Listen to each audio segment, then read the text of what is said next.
Bueno, yo voy a presentar un paciente que operamos en La Guardia, en la rotatoria, donde estamos como residente yo, soy residente de cuarto año. La doctora Martina Tristán y la doctora Virginia Rodríguez son residentes de segundo, y las cirujanas de guardia son la doctora Tomasetti y la doctora Trascende en este caso. Esto fue en el Hospital Maciel, como siempre pongo, la fundación y hasta el día de la fecha de nuestro centro hospitalario. Ocurrió un día 3 de mayo y la hora del hecho fue en el domicilio a las 16 horas, arriba del paciente al centro coordinado del Cerro, como se refiere ahí en el mapa, a las 16:30 horas, trasladado por una unidad de emergencia móvil, y al Hospital Maciel a las 17:15. Siempre pongo esta foto, los que ya vieron con mis presentaciones, siempre pongo a la disposición de nuestro hospital. La sala de emergencia, el angiógrafo y el resonador se encuentran en un subsuelo, el tomógrafo en un primer piso y la sala de operaciones en un segundo piso. Esta es nuestra sala de reanimación, en donde arribó el paciente a las 17:15. Contamos con 2 camas de reanimación, 2 cicladores y el ecógrafo para hacer la ecografía FAST cuando es necesario. Del caso clínico, es un paciente de 68 años de edad, de sexo masculino.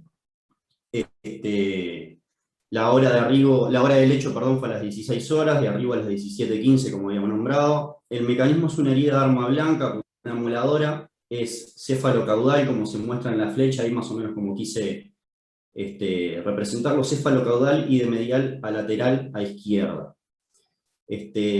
Con los síntomas que ingresó el paciente, ingresó en shock con una presión arterial de 60-40, una frecuencia cardíaca de 130, un relleno capilar mayor a 2 segundos, presentaba un MAO disminuido de izquierda y presentaba una herida soplante que no traía en el traslado un parche de 3 puntos. Del tratamiento inicial en el traslado de este paciente se repuso con 1 litro de suero fisiológico, se hizo una introducción orotraqueal en el lugar del hecho, 2 vías venosas periféricas en ambos miembros superiores y se le pasa dopamina en el traslado. Ahora yo quería preguntarles algún comentario del traslado y cómo fue trasladado este paciente, si alguno quería opinar. Martín, perdóname la interrupción. Sí. Contanos un poco más el relato, cómo fue la amoladora, qué estaba haciendo y qué tipo de dientes de sierra tenía, porque creo que eso aporta mucho. Bien. Yo algo conozco porque Martín nos había contado el caso, pero creo que aporta bastante. Bien, bien. El paciente estaba haciendo tareas domiciliarias en la casa, era una sierra de madera, estaba cortando sobre una varilla, por encima de la altura de su cabeza, le picó la sierra y se incrustó en el tórax de cefálico a caudal y de medial a lateral, como expliqué.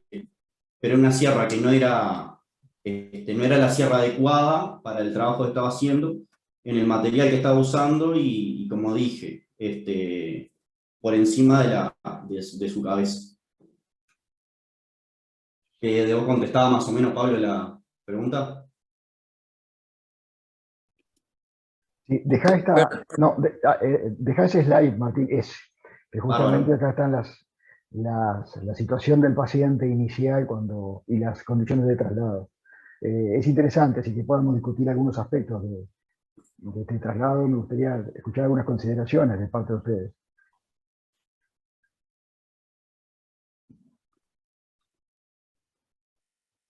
Fernando, ¿puedo hacer un aporte? Con mucho gusto, Daniel, adelante. Uno siempre se pone en el lugar del médico que lo asiste. Hay que estar ahí y ver, ¿no? lo que tiene el paciente. Nosotros lo estamos viendo ahora bastante tranquilo.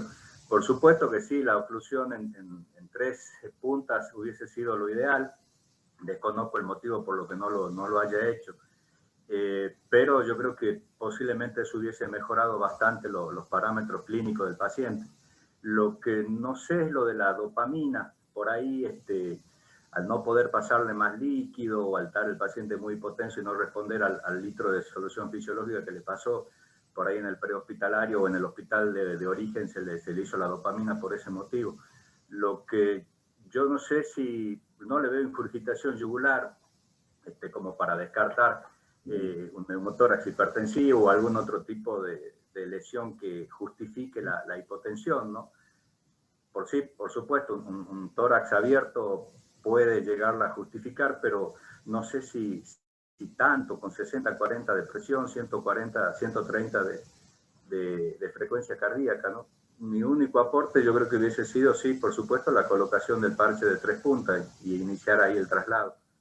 Lo de la dopamina, no sé, no me pareciera mal, hay que estar ahí con el enfermo, ¿no? Para indicarlo. Eso nada más. Gracias, Daniel. ¿Alguien más quiere hacer algún comentario respecto a este slide y las condiciones de traslado? A mí me gustaría precisamente hacer hincapié en esos dos puntos que acaba de señalar el doctor Daniel Sánchez. Y voy a empezar por la dopamina. Como dice él, hay que estar en el lugar, ¿no? Pero en general, desde los programas de PHTLS como de ATLS, se desaconseja el uso de dopamina, de vasopresores, en los minutos iniciales de manejo del trauma, que bueno, uno debería probar cuál es la respuesta a la reposición con volumen, ¿no? Evidentemente, este enfermo está en shock, está en un shock descompensado, ¿verdad? Está en shock, diríamos grado 4, prácticamente, grado 3, 4. Y acá hay una consideración que se hizo, que es en torno al parche de cada por 3 puntas, que es un clásico que está en todos los libros. Pero hay una cosa que es bien importante, y en esto yo estoy de acuerdo con la forma en que se procedió en el prehospitalario, y es que este paciente fue intubado. Entonces está ventilado a presión positiva. Por lo cual, yo tuve la oportunidad un día de charlarlo en persona con Juan Asensio, y Asensio me decía que en las heridas graves de tórax, con grandes aperturas, no estamos hablando de la traumatomía limitada, que uno lo maneja y lo domina muy bien con un parchecito. En las grandes pérdidas de sustancia del tórax, y esto podría corresponder a una herida de ese tipo, que es difícil de dar cobertura. Lo mejor es la intubación orotraqueal y la ventilación a presión positiva, y uno se olvida ya de ese problema, porque el pulmón ya no va a colapsar, ya no tenemos el problema de la traumatomía, el juego de presiones lo estamos cambiando, porque nosotros lo estamos ventilando a presión positiva, igual que si tuviera una taracotomía amplia, abierta, y no hay ningún problema en ventilar ese pulmón. Claro que si el pulmón está herido, va a tener una fuga de aire de la herida pulmonar, ¿no? Pero eso ya es otro problema. Con este agujero estamos a salvo de neumotoras a tensión, como causa de pensar que pueda desarrollar un neumotoras hipertensivo y mal tolerado como causa de su shock, ¿verdad? Yo pensaría en otras causas, sobre todo la hemorragia, no hay que hablar, pero me parece que el hecho de que lo hayan intubado y ventilado fue una maniobra acertada para esta herida tan voluminosa del tórax, y creo que nos pone a cubierto de no tener que necesitar pensar si cubrimos o no cubrimos esta herida, generamos un mecanismo valvular, etcétera, etcétera. No sé si alguien quiere agregar alguna otra cosa, alguna consideración, o seguimos adelante. Sí, yo, Fernando, sí. no, por ahí, esto que decía Daniel de que el neumotórax abierto puede causar shock, quería preguntarles a ver qué les parece lo del bamboleo mediastínico, si el paciente no está bien sedado y sigue haciendo mecanismos de respiración, y eso no genera una entrada de aire por la herida y un bamboleo mediastínico que genere este quinqueo de las cavas y un shock que no sea hemorrágico. De todas formas, coincido en que hay que pensar en eso como primera instancia, pero si al ingreso al paciente se le pone el parche de 3 puntas, si mejoró o no mejoró sería mi pregunta. Bueno, Fernando, si te parece, seguimos adelante. Entonces, Fernando, sí, Ernesto, adelante, buen día. Ernesto, ¿qué tal? Buenos días. No, yo quería hacer énfasis en lo que comentó antes Daniel Sánchez. Si el paciente se intuba o no se intuba, obviamente me parece correcto en prehospitalario y me parece saludable. De todas formas, el parche había que haberlo hecho en prehospitalario o en el shock, pero obviamente no sé cuánto tardó el traslado, porque se quedó un poco tarde la presentación, pero el parche hay que ponerlo, y el neumotórax hipertensivo, ventilado o no ventilado, lo puede hacer por la ventilación mecánica o por entrada por afuera, así que el parche hay que hacerlo, y obviamente en el hospital hay que poner un tubo de tórax, o eventualmente verificar si realmente hay que hacer una toracotomía o no. Gracias. Gracias, Ernesto. Bueno, Martín, seguimos Pregunta. adelante. Sí. Una pregunta. ¿Alguien le hubiera puesto un tubo de tórax estando en el hospital primario, o sea, antes del traslado? En el centro coordinado de Cerro, si vos. Es una muy buena pregunta, Polo. Yo creo que me da la impresión, por lo que está mostrando Martín, no me gustaría que se perdiese la perspectiva de lo que estamos es frente a una verdadera pérdida de sustancia de la pared del tórax. Hay un agujero en el tórax. Entonces, claro, yo creo que la cavidad pleural está ampliamente abierta y comunicada con el exterior. Ahí está lo que decía Roberto recién de la posibilidad de balanceo mediastínico. Y a mí me parece que con la intubación orotraqueal y la ventilación positiva, todas esas cosas, en cierta forma, se compensan, ¿no? Pablo Caviglia. Perdón, quiero volver de vuelta para analizar el mecanismo por el cual ocurrió el evento. Me ha pasado varias veces. Estas son amoladoras que no son apropiadas justamente para cortar madera. Son instrumentos que giran a 11.000 revoluciones por minuto y tienen unos discos que no son apropiados para 11.000 revoluciones por minuto, y encuentra la madera, un nudo o lo que sea, y el instrumento no está adaptado a sostenerlo con una mano y con la otra mano la pieza con la cual uno está cortando. Y ese motivo es lo frecuente, ocurre, no, tendría que estar prohibido esos discos para las amoladoras, no se usan para eso. Y voy a lo siguiente, este tipo de lesión que tiene el paciente hay que interpretarlo como dientes de sierra profundos que tienen como 1,5 centímetros, y me da la impresión, por el tipo de herida que está mostrando la foto, como que rebotó en la clavícula, generó un tórax abierto, que es lo que es la ventana que uno está viendo, y creo que acá tenemos que empezar a descartar algunas causas del shock, que creo que es lo que hemos hablado recién. Esto me parece que no es un shock hipovolémico, tendría que estar saliendo sangre a borbotones por esa ventana, y creo que gran parte de todo esto es la lesión de la pared torácica y seguramente de parénquima pulmonar. Apoyando justamente todo esto que está diciendo de la ventilación temprana y del parche a 3 puntas. Nada más. Gracias, Pablo. Martín, seguimos adelante. Bien.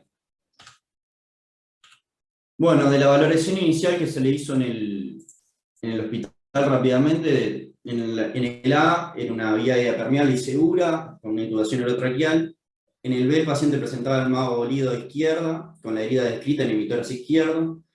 Estaba soplante de salida, con un sangrado activo, presentaba un sangrado activo. Tenía toda una crepitación ósea en el emitórax anterior a izquierda y no tenía lesiones en el emitórax derecho, con una saturación de 90% bajo intubación orotraqueal. La hemodinamia más o menos ya la nombré, y tendría un sangrado ostensible a nivel de la herida esa de tórax. Un Glasgow 3 bajo sedación, tenía una herida sangrante mínima en el mentón, sin otras heridas en exposición, y con un índice de shock de 4. Mi pregunta es la siguiente: ¿cuál sería su conducta al tomar contacto con el enfermo en la reanimación en el hospital, no?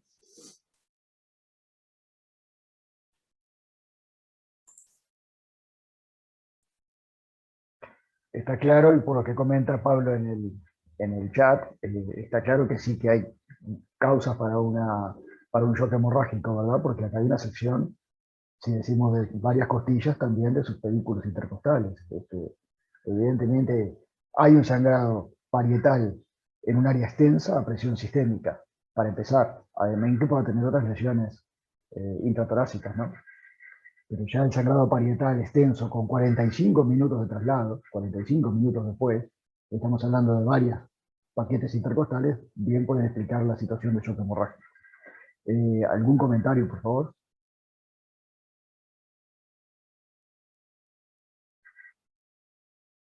Daniel. Ampliar lo del chat. Sí, a ver, el paciente está en shock, ¿no? Por lo que vemos, por el índice que tiene.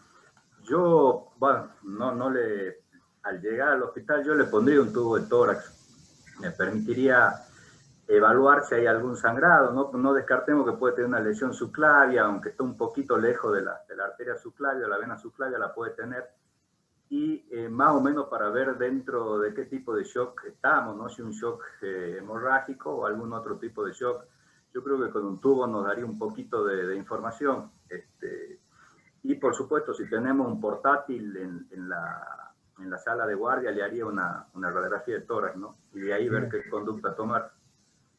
Bien. La doctora Ornella Maffei en el chat. Hago una justamente. aclaración pequeña, discúlpenme. ¿Sí? En ese momento, cuando llega el paciente, estaban las 2 camas de reanimación ocupadas. O sea que todavía esta valoración la tenías en la camilla de la ambulancia, digamos. Lo recibí en la camilla de la ambulancia y tenía las Bien. las 2 camas de reanimación ocupadas. Digo, pues me parece que es importante destacar eso. Bien. Doctora Maffei, ¿quieres ampliar los conceptos del chat?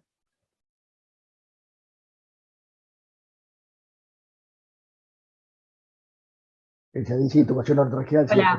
Sí, adelante. Buenos días. Buen ¿Qué día. tal? No entendí una parte si es que tenía o no pulso en el brazo izquierdo, como para pensar en una lesión vascular de la subclavia. Tenía pulso. Tenía pulso, porque a veces aunque no sangre, no para pensar en el shock hemorrágico, pero el pulso nos da indemnidad de la arteria. Aunque no haya sangre, no podemos pensar que la arteria esté indemne. A veces una lesión completa hace que los cabos de la arteria se cierren, entonces no vamos a ver hemorragia, pero puede haber lesión arterial igual, como para tener en cuenta respecto a la hemorragia. Y después, bueno, depende, como siempre hablamos en estas charlas, cómo son cada uno de los hospitales, pero si uno no tiene complejidad en la guardia, a lo mejor poner algo para cerrar esa herida tan grande y poner un drenaje pleural para recuperar las presiones de las cavidades y ver si eso mejora un poco la inestabilidad del paciente. Bien, y les hago una pregunta.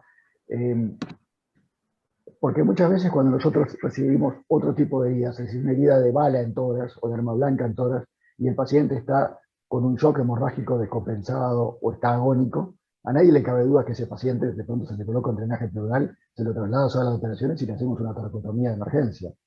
O sea, como que no habría mayor discusión. Trauma penetrante de tórax y enfermo que está muy grave, con un shock descompensado, como que nadie duda que ese paciente va a toracotomía. ¿Alguien no lo llevaría a sala de operaciones a este paciente, al margen de que hagamos un paso intermedio y colocar un drenaje pleural?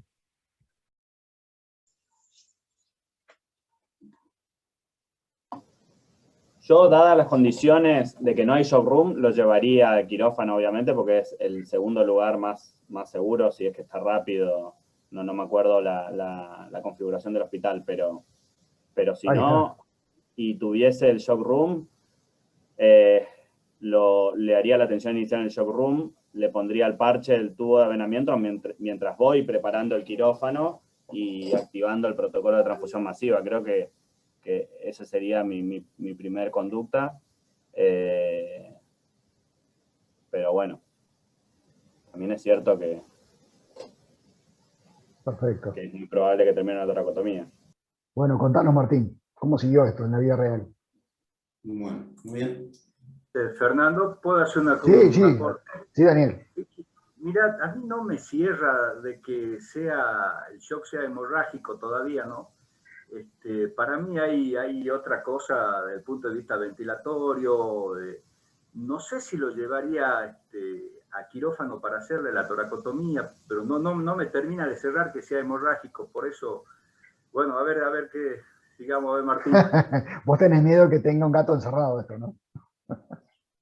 Vos estás desconfiando. ¿Está bien? Sigo entonces. Acá en Uruguay se usa mucho la expresión macaco viejo no trepa palo podrido. Bueno, muy bien. Sí, para doctor Gustavo Mantovani. Sí. Levantó la mano. Hola, buen día, doctor, ¿cómo le va? Buen día, Gustavo. Yo en realidad quería hacer una consulta en general porque me quedó todavía dando vuelta ahí en la reanimación de 1 litro y después colocarle dopamina a un paciente que estuvo 45 minutos ausente del hospital cabecera. Por ahí los conceptos para el ATLS con la nueva edición, que tenemos que pasar 1 litro de fisiológica o de Ringer, lo que tengamos disponibilidad, y quedarnos quietos y no seguir pasando más líquido, independientemente que es un trauma penetrante con signos posibles de shock, ya sea hipovolémico o por un problema en el B. La pregunta es para cuando estamos en la guardia, recibimos estos pacientes y no tenemos disponibilidad de sangre inmediata, seguir reanimando con líquido y evitar el tema del uso de la dopamina. Eso me quedó pendiente y no solamente para preguntarle a todo. Y lo otro es la discusión de siempre, si dónde reanimamos los pacientes, o en el shock room, o en la terapia, o en un quirófano. Generalmente creo que para mí por lo menos es un tema muy particular que nosotros, si los pacientes graves, los pasamos directamente a quirófano y los reanimamos en quirófano y no en shock room. Pero eso es por una disponibilidad de personal, de recursos y todo lo demás. Y donde independientemente nos sentimos más cómodos para reanimar, no estamos hablando de tomar una conducta quirúrgica todavía. O sea, utilizamos el quirófano como una sala de reanimación y eventualmente tomamos la decisión quirúrgica a la par si es que la necesitamos. Y vuelvo a repetir que es lo que me quedaba de la duda de si durante 45 minutos le pasamos solamente 1 litro de líquido y le pusimos dopamina, cuando llega la guardia, ¿qué hacemos por el tema residente, por el tema de gente que está en formación? ¿Le volvemos a pasar líquido? ¿Esperamos que llegue la sangre? Esas cosas por ahí, me acuerdo haberla vivido cuando nos dijeron no se pasa más sangre. En el 2000 que estábamos con la locura, si se perdía sangre, se ponía sangre. Después entramos en una etapa donde ya no se ponía sangre y era todo líquido y prohibido poner una gota de sangre. Y ahora volvemos de nuevo con los conceptos actualizados del año 2000 a decir volvemos a poner sangre cuando falta sangre y restringamos los líquidos. Pero yo creo que ahí hay un juego de tiempo, de recursos y una serie de cosas donde tenemos que permitirnos poner más líquido a estos pacientes hasta que llegue a la sangre y eventualmente, como dijimos, no sabemos si el shock hipovolémico es hipovolémico o es un shock por un problema en el B que se hubiese resuelto con poner el tubo y cerrar esa brecha que te debería ser en quirófano, por supuesto. Bien, gracias, doctor. Si lo de la dopamina ya lo habíamos discutido, que no compartíamos mucho el uso en el ámbito prehospitalario, ¿verdad? Yo creo que acá está bien claro que este paciente que tiene un shock descompensado, hay que actuar rápidamente sobre las causas etiológicas del shock. Colocar un drenaje pleural no lleva mucho tiempo, y si con eso no corrige rápidamente, yo estoy convencido que acá lo que hay que es cerrar una canilla. El paciente está perdiendo sangre por un lado, porque hay que explorarlo rápidamente, porque si no vamos a estar reponiéndolo, y creo que si centramos la discusión, que si reponemos cristaloides, que si reponemos sangre, creo que correría el eje de la discusión hacia cuán rápido vamos a actuar para cerrar, para controlar la hemorragia, la pérdida de sangre, si hemos corregido los factores de B, ¿no? Tenemos el paciente arriba de la camilla de la ambulancia, no hay lugar en el área de reanimación, estamos en este paciente con 60 de sistólica, 130 de frecuencia cardíaca, Glasgow 3 bajo sedación, intubado, sin drenaje pleurales. Martín, contanos. Muy bien. Bueno, la decisión nuestra fue el traslado rápidamente a bloque quirúrgico de este paciente. Mi pregunta, o sea, ya más o menos escuché lo que ustedes decían de usar el quirófano como shock room, etc. Pero mi pregunta, de acuerdo a la actuación nuestra, es ¿qué incisión harían ustedes para abordar la cavidad torácica de acuerdo a la cinemática del trauma y la dirección de la herida, como lo había mencionado? Para externar a la izquierda. Adelante, doctora.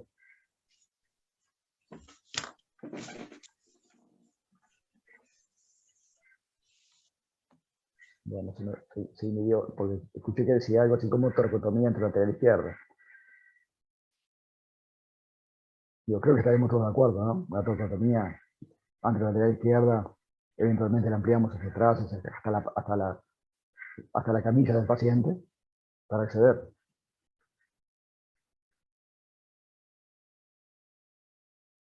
Si no, en los comentarios, adelante Martín. Bueno, nosotros hicimos una toracotomía anterolateral izquierda en este paciente. Este paciente tenía, como había mencionado, una enorme destrucción parietal, con varias pérdidas de costillas enteras, que cuando hicimos la toracotomía inclusive sacamos trozos de costilla que estaban sueltos, y nos dimos cuenta que tenía heridas cardíacas, en un total más o menos entre 5 y 7 heridas cardíacas causadas por el giro de la moladora. Las puntas de las costillas se habían, como quien dice, clavado a nivel cardíaco.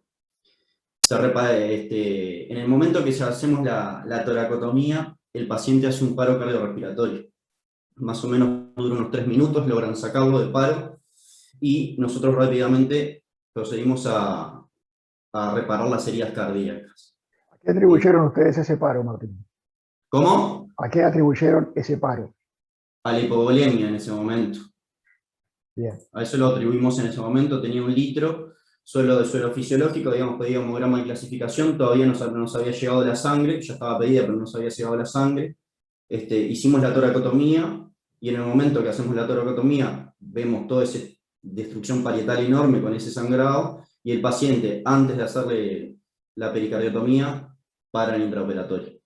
En ese momento pensamos que era por shock y por sangrado, por las heridas cardíacas, sumado a la destrucción parietal que tenía, y pensamos también en ese momento en una herida de los paquetes subclavios, como ustedes lo nombraron.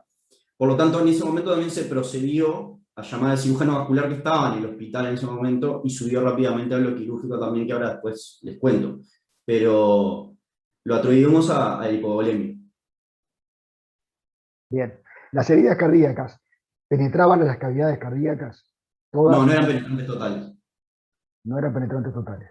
No, para que te muestro. Ahí tengo un video más o menos para que vean, más o menos, bien anfractuosas, no tenía una penetración total, como se ven ahí en el video, y bien anfractuosas porque eran las costillas que habían hecho las lesiones, ¿no? Eran todas de este tipo, así.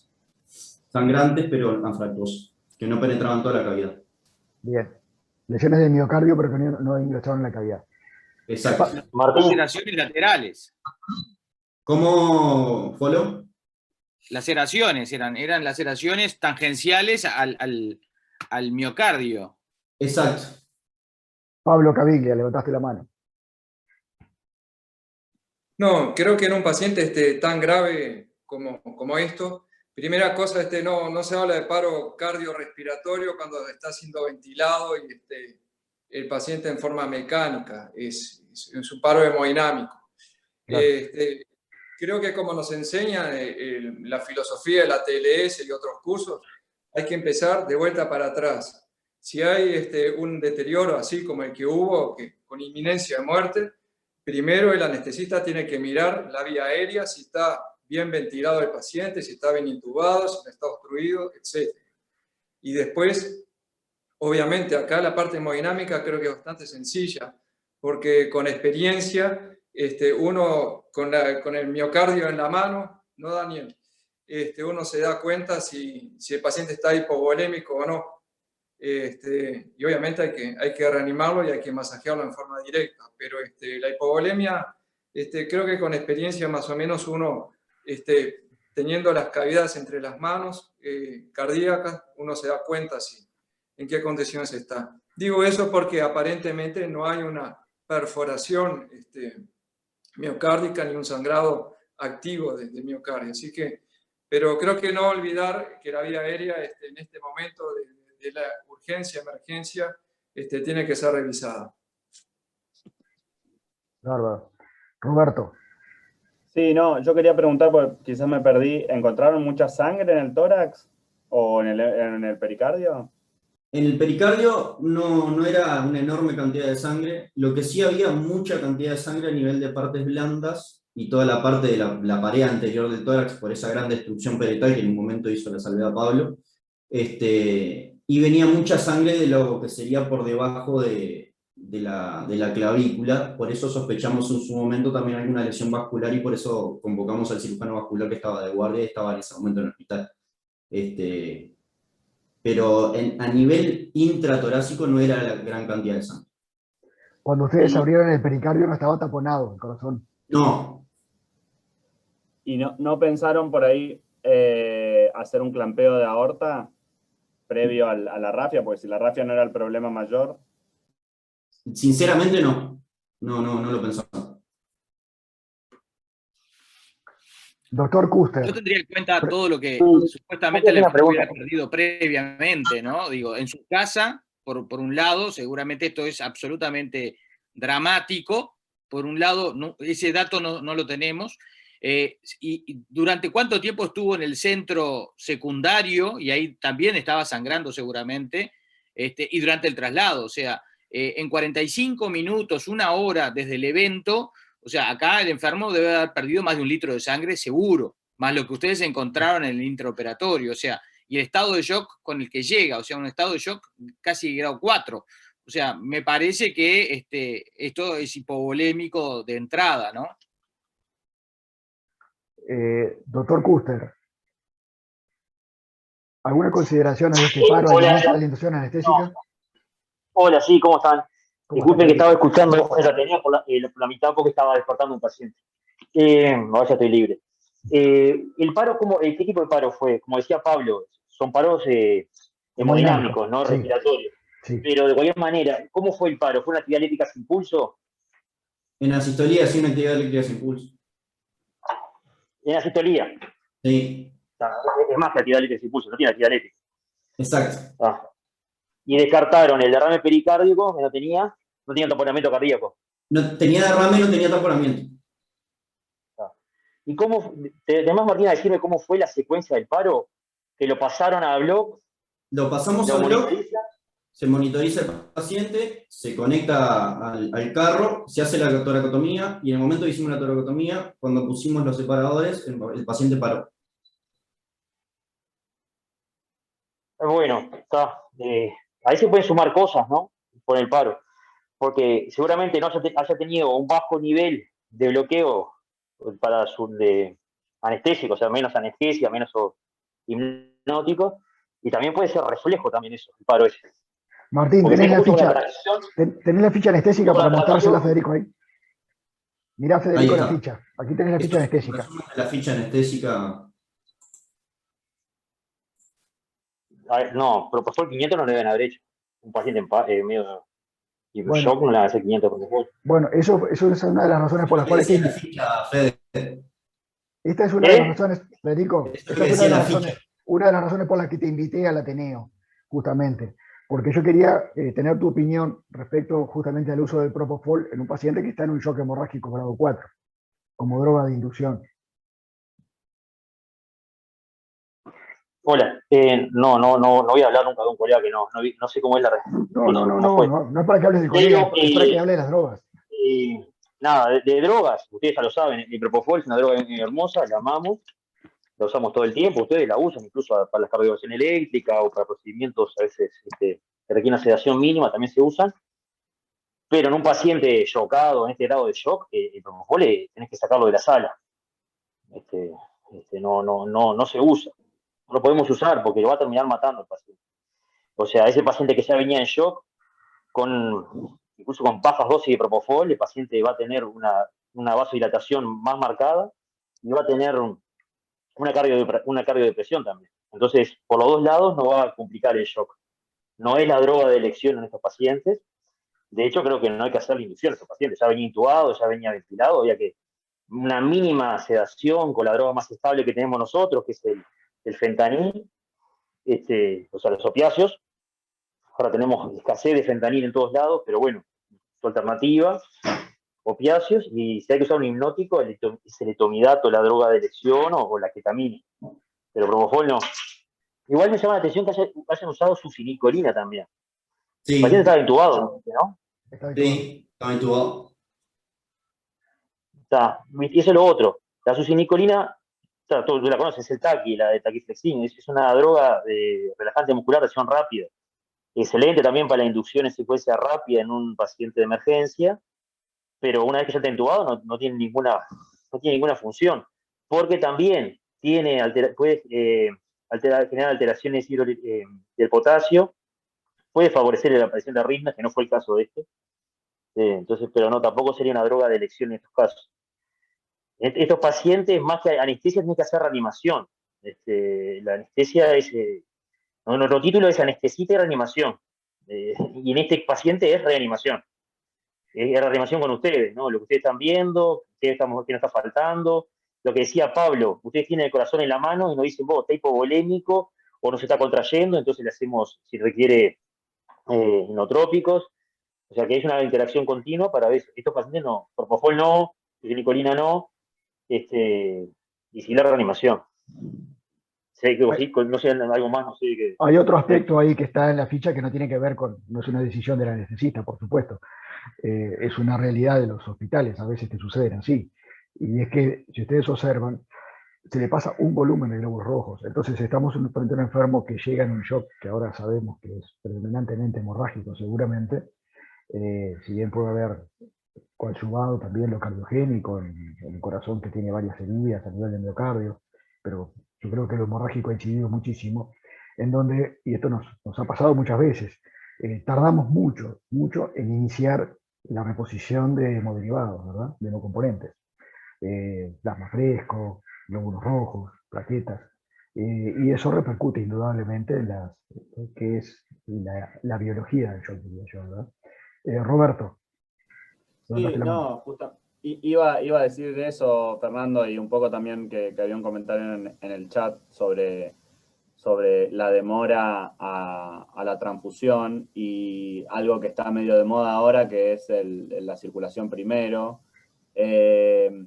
Si alguien hubiese, digamos, bancado con hipotensión permisiva en el shock room, o mismo en el quirófano, si no había shock room, hasta tener una unidad de sangre y hasta cuánto tiempo uno puede, digamos, demorarlo, ¿no? Uno entiende que por ahí en otros países, en otros sistemas, tengan disponible en menos de 15 minutos, pero si tenés más de 15 minutos de demora, si da para mantener un paciente en shock todo ese tiempo. No sé qué piensan. Yo pienso que estos enfermos hay que conducirlos rápidamente a sala de operaciones, vuelvo a insistir, para cerrar las canillas.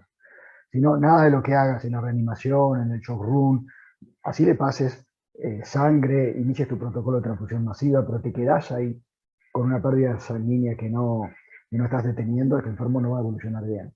Y de hecho, si vos mirás las guías, las últimas guías del año, que son del 2019, precisamente hacen hincapié en ese aspecto. Las guías de transfusión masiva que hablan precisamente, están publicadas en les sugiero que las visiten en la Eastern Association for Surgical Trauma, la EAST, lo buscan. Ahí están todas las pautas de manejo de la transfusión masiva, pero el primer principio es detener la hemorragia en aquellos enfermos que son pasibles de angioembolización por angioembolización, y si no por medios quirúrgicos. No, todo lo demás es en vano. Yo creo que demorarnos en ese punto, reanimando o tratando de reanimar un enfermo que está con una pérdida de actividad de sangre, va en detrimento de la evolución final del enfermo. Pablo Cabillo. Una pregunta, que me hago, ¿qué hubiésemos hecho con esa toracotomía anterolateral en quinto espacio si vemos que el pedículo subclavio es el que está dando sangre en forma abundante? Bien. ¿Alguien quiere responderle a Pablo? Clamshell.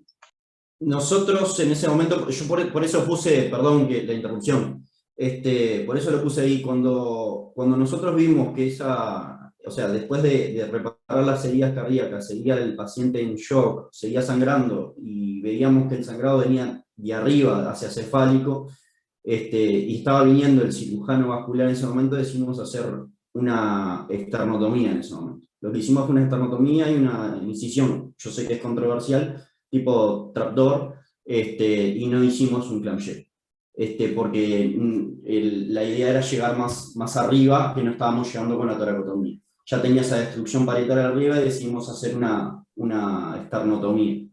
Y quedó abierto el tórax, y ahí vino el cirujano vascular y descartó lesiones vasculares subclavias y de los paquetes en ese momento. Disculpen la introducción. Yo creo que hubiese terminado el trabajo de la amoladora, terminando de seccionar la clavícula en ese sector y otro segmento más y sacar de ahí. Digo, si me hubiese ocurrido eso, no sé. Ricardo Ferrada, que tiene una gran experiencia en los abordajes, precisamente cuando tenés que cambiar la pisada y empezaste por toracotomía anterolateral izquierda en el cuarto o quinto espacio y resulta que tenés una lesión mucho más arriba. Siempre ha recomendado la accesión de los cartílagos homolaterales para no marcarse en la esternotomía y de esta forma el finoquieto se abre muchísimo más y uno llega a sectores altos. Eso brinda un abordaje mejor que la clamshell, porque la clamshell es para poder extenderte a derecha y acá pensando en la herida en la clave izquierda. Yo creo que acá ese abordaje de Ferrada ya está hecho, porque la amoladora cortó desde las primeras costillas hacia abajo. Entonces no sé si, claro, hay que estar ahí, ¿no? Pero yo no sé si abriendo más el finoquieto no llegabas hasta arriba, si era tan difícil poder llegar a ver el vértice del tórax para descartar una herida de subclavia. Claro, si no se puede ver y la duda persiste, bueno, hay que de alguna forma acceder a ella, pero no piensa que con una lesión tan grave de la parrilla costal está hecho el abordaje que propugna Ferrada, ¿no? Federico Custer, habías levantado la mano.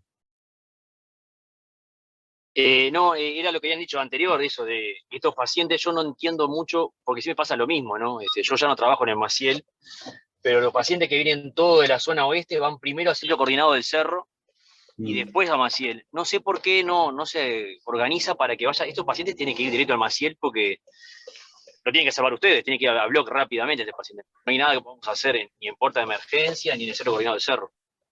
Y lo otro que decían, claro, está muy lindo cuando tenemos un sistema de hemoterapia que funciona, como en la clínica, que tenemos el protocolo rojo para trauma.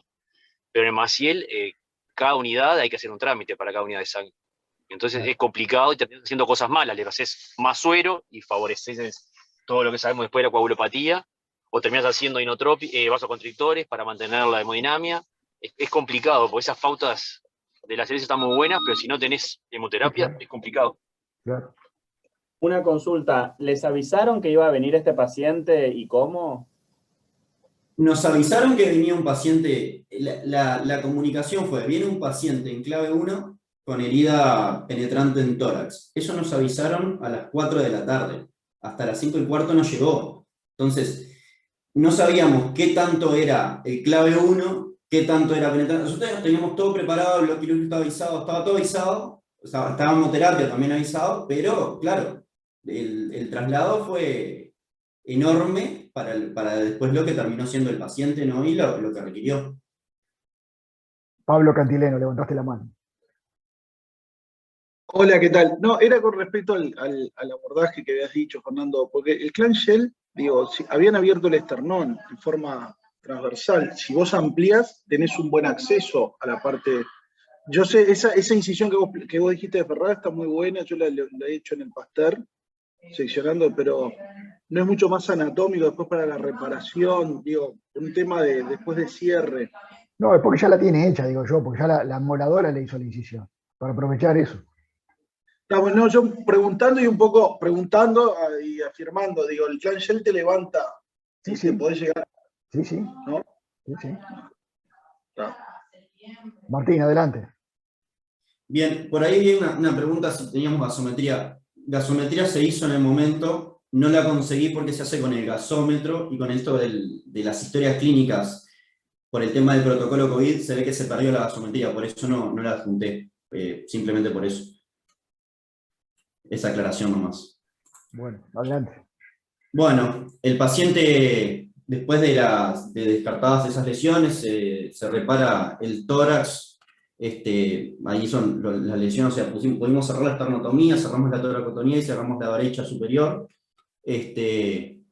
Ingresa a CTI bajo intubación, saturando 95%, con una vía venosa central yugular derecha que se había hecho, orinas claras en la sonda vesical, un Glasgow 3 bajo sedación, una PA en ese momento de 130-70, se le pasan ahí en CTI, pues ya se habían pedido 2 volúmenes más de glóbulos rojos y 2 ¿cómo se llama? bueno, acá, con una baja perfusión periférica, bajo noradrenalina, con el drenaje, habíamos puesto un drenaje derecho también, porque abrimos la pleura de derecho, nos hicimos la esternotomía, sin gasto, que oscilaba y barbotaba. El drenaje pleural izquierdo tenía unos 300 más o menos de gasto, ceremático, oscilaba y barbotaba también. Un electrocardiograma que tenía un ritmo irregular, con un QRS estrecho, un supradesnivel del ST a nivel de 1 a BL, un infradesnivel en ST en cara inferior de 3 y B4. Esas troponinas al ingreso a CTI altas. Se comenzó con un goteo de amiodarona, porque presentaba una FA. Se siguió con la profilaxis antibiótica y en la madrugada el paciente hace un paro cardiorrespiratorio en asistolia de unos 3 minutos de duración que logra salir en ese momento. Esta es más o menos, el video de abajo más o menos, si lo ven, le prestan el detalle, se ve más o menos la inestabilidad torácica que presentaba el paciente por la pérdida de sustancia que tenía. Eso es un video que nosotros sacamos al otro día en CTI mismo, después de mañana. Y ahí bien con esa lesión tipo quemadura, bien la cinemática de cómo fue el trauma, por supuesto, ¿no? Acá te preguntan en el chat, Martín, si no Sí. se le colocó un drenaje pleuromediastinal. No.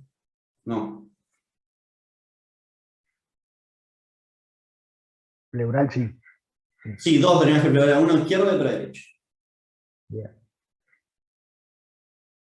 Adelante. No, la pregunta es por esta cantidad de laceraciones miocárdicas, las chances de sangrar y hacer un taponamiento en la evolución posoperatoria. Pero yo me imagino que el pericardio lo dejaron bastante abierto, ¿no? Sí, punto bien separado y bastante abierto por eso. Bien. Bueno, esta es la primera radiografía de control en CTI, donde se ven los dos drenajes y se ve el pulmón, perdón que no lo dije, lo que pasa es que como fui para adelante y para atrás por el tema de las preguntas, en el nivel pulmonar no tenía ninguna lesión. Ese pulmón insuflaba bien, se hizo una prueba hidroneumática y no tenía ninguna lesión a nivel pulmonar. Y como dije, se descartaban lesiones vasculares. Eran todas las lesiones cardíacas y la pared del balance, las lesiones cardíacas que pasaron a un segundo plano, y la gran destrucción parietal que tenía este paciente. El 7 de mayo se logra trasladar al paciente al tomógrafo, se hace una angiotomografía y una tomografía. Les paso los videos ahí para que lo vean. Se ve una consolidación pulmonar a nivel de los dos segmentos basales posteriores y laterales, de la língula y del lóbulo inferior izquierdo. Un escaso neumotórax derecho. Un derrame pleural bilateral que asocia una atelectasia pasiva, no había derrame pericárdico, y fracturas completas a nivel del sector anterior de la primera a la cuarta costilla izquierda, que asociaba una alteración de todo el tejido adyacente, enfisema subcutáneo y fracturas completas con desplazamientos del tercio proximal de la clavícula izquierda. Esa es una reconstrucción que se le hizo al paciente. Ahí se ve bien la pérdida de toda la parrilla costal prácticamente anterior izquierda, y toda la moladora, como quien dice, para que, medio dicho en criollo, voló todo el pectoral mayor y todo el pectoral menor. ¿Ves, Martín, a lo que yo hacía alusión? Si ustedes observan acá a la derecha, en la lámina de la derecha, le falta precisamente la unión, hay una disyunción costoesternal de prácticamente todo el hemitórax izquierdo, que a mí me parece que esto hace, yo hacía alusión a la incisión que decía Ferrada, esto permite que el finoquieto pueda ser abierto ampliamente para poder acceder al vértice del tórax. Tornando, no sé si innecesaria o digamos como que me parece que no agrega mucho más la trapdoor en estas circunstancias de apertura parietal tan amplia, que te permite abrir el finoquieto ampliamente para acceder a esta charla. No lo había hecho el amolador. Sí. Pasa en ese momento, claro. No, está bien. Pero mirando la imagen. Sí. Esa gasometría es una gasometría que se hizo antes de trasladarlo que la agregué después, fue antes de trasladarlo al tomógrafo, más o menos para que vieran el tipo de insuficiencia de acidosis respiratoria que tenía el paciente. Bueno, en suma el paciente hizo un paro cardiorrespiratorio en las primeras 24 horas del posoperatorio. Esto fue el 3, acuérdense, el 13, 10 días después, el paciente hace una neumonía cledocacal, multiresistente, pues fue tratado bajo meropenem, una plaquetopenia severa, una trombosis venosa del miembro inferior izquierdo, del miembro superior izquierdo, con componente arterial, con isquemia de 3 dedos de la mano izquierda.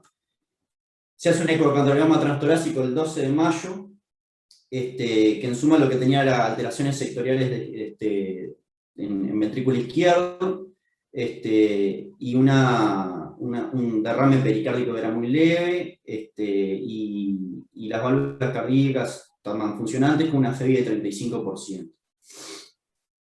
Esta más o menos fue no puse toda la paraclínica porque el paciente todavía sigue internado y sería interminable la presentación del posoperatorio, sobre todo para hablar del paciente esto en agudo, pero fueron los parámetros que más se alteraron, la hemoglobina, las plaquetas y la función renal. El paciente en este momento ingresó a sala el 31 de mayo, fue resultado de alta de CTI el 31 de mayo, está con una estabilidad clínica y hemodinámica, en este momento está tolerando la epidural. En CTI el paciente se extubó solo, sin actividad clínica ni infecciosa, en este momento está con apoyo de fisioterapia, y fue discutido, que yo fui invitado, fue discutido en el Ateneo de cirugía de tórax, porque yo pedí la interconsulta de cirugía de tórax, y en este momento está viendo la oportunidad de cuándo pueden hacer la osteosíntesis y la reconstrucción de ese tórax, y todas las posibilidades que tienen ellos para hacerlo con las distintas prótesis que usan, inclusive hasta hablaron de una reconstrucción con las costillas que se utilizan, y con epiplón, que yo no tenía ni idea que se hacía, y mallas para la parte antes de las costillas. Pero en eso estamos ahora con este paciente. Muchas gracias. Acá está en la sala el doctor Julio Trochanqui, que es cirujano de tórax. Y él es el que sigue a este paciente. A ver, Julio, ¿querés ampliar un poquito sobre la reconstrucción parietal, lo que se está planificando en el servicio? Dos o tres cosas. Esto es la clara definición de lo que es una toracoplastia traumática, es decir, la alteración anatómica y funcional producto de un traumatismo como el que tuvo el paciente. Incluso cuando a lo largo del Ateneo se discute dónde estaba la sangre, la multiplicidad de fracturas óseas puede llevar en un tiempo determinado a una gran pérdida sanguínea y explicar perfectamente lo que tuvo el paciente desde el punto de vista hemodinámico. Y obviamente sin dejar de haber pensado todo lo que ustedes vinieron, todo lo que se vino planteando a lo largo de todo el Ateneo, ¿no? Pero al concluir uno puede pensar, porque además lo vemos frecuentemente, cuando realmente son toracoplastias traumáticas como estas, la pérdida sanguínea es muy, muy importante.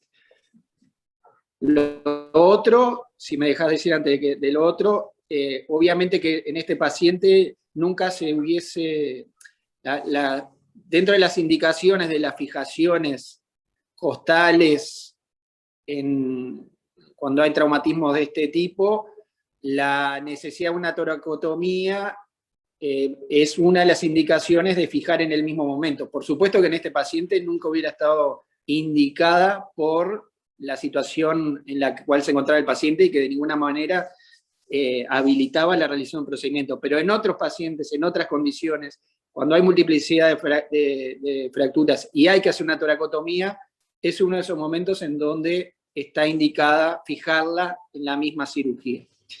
Y por otro lado, como decía Martín, nosotros este paciente estuvimos planificando la oportunidad. El paciente va a requerir de colocación de prótesis, estuvo con una infección con un Enterobacter, y la semana pasada también cuando lo íbamos a operar, hizo en el último ecocardio aparecieron unas masas intracavitarias a nivel cardíaco que no parecían de origen infeccioso, más bien era seguramente alguna cuestión vinculada a la formación de trombos intracavitarios que los cirujanos cardíacos dijeron en principio no hacer nada, así que esta semana estaríamos haciendo la reconstrucción. Y la reconstrucción que nosotros hacemos, en este caso, la hacemos con tres elementos, con el objetivo obviamente de tratar de restaurar la unidad anatomofuncional de la pared torácica. Y así es que le colocamos costillas, ¿sí? Utilizamos costillas de titanio. Hay distintos tipos, nosotros usamos las Matrix Rib. Estamos igualmente desarrollando un protocolo que en breve vamos a empezar a la inclusión de los casos con impresión de costillas 3D, que podría también muchas veces utilizarse para estos casos. Hay varias líneas de investigación, pero lo que hoy estamos usando son costillas de titanio, que están ya premodeladas, a lo que le interponemos una capa de malla, de polipropileno, y también le subimos epiplón desde el abdomen, hacemos por vía laparoscópica la liberación del epiplón, y lo subimos por vía prediafragmática o transdiafragmática, según como estemos, para colocar también sobre la malla como elemento biológico que apoye la reconstrucción de la pared torácica. Nada más. Muchas gracias, Julio. Doctor Eduardo Eskenazi, buen día. Hola, buen día. Lástima no puedo llegar temprano, pero escuché el final, un caso interesantísimo. Lo primero, sí, lo que vos dijiste, ya estaba hecha la trapdoor, haberlo tocado adentro y no tenía pared, hubiese sido cortar hacia arriba por fuera del esternón y te daba seguro eso. Pero bueno, hay que estar en el momento, ¿no? Claro. Y todo lo demás. Con respecto a la reconstrucción, sí, está, lo que dijo Julio es perfecto. Nosotros no tenemos... Lo de agudo ahí es medio complejo porque hay que tener material y hacer la osteosíntesis a veces solamente con alambre o algún kit en el que puedas tener por ahí es medio difícil y no vale la pena. Entonces en agudo casi por eso se dejó, a menos que tengan los nuevos materiales que son muy fáciles de colocar, y ahí sí uno podría aprovechar en el acto de la toracotomía por otra causa, que hay que ver por qué fue la causa de la toracotomía. Si fue un hemotórax masivo, tampoco perder demasiado tiempo, ¿no? Y hacer el tratamiento y después se verá el tratamiento de la costilla. Y para lo otro, sí, en lo que es después posterior, lo mismo, no tenemos todavía las costillas que contó Julio, pero se podría poner un par de barras, las nuevas de Stracos, y ponerle, nosotros usamos malla de Vicryl, no polipropileno, y nunca subí el epiplón, pero se puede hacer. Y le pongo Vicryl para que no haya inclusión, porque el pulmón si no se incluye en la polipropileno, y a veces tuvimos bastantes problemas. Eso. Gracias, Eduardo.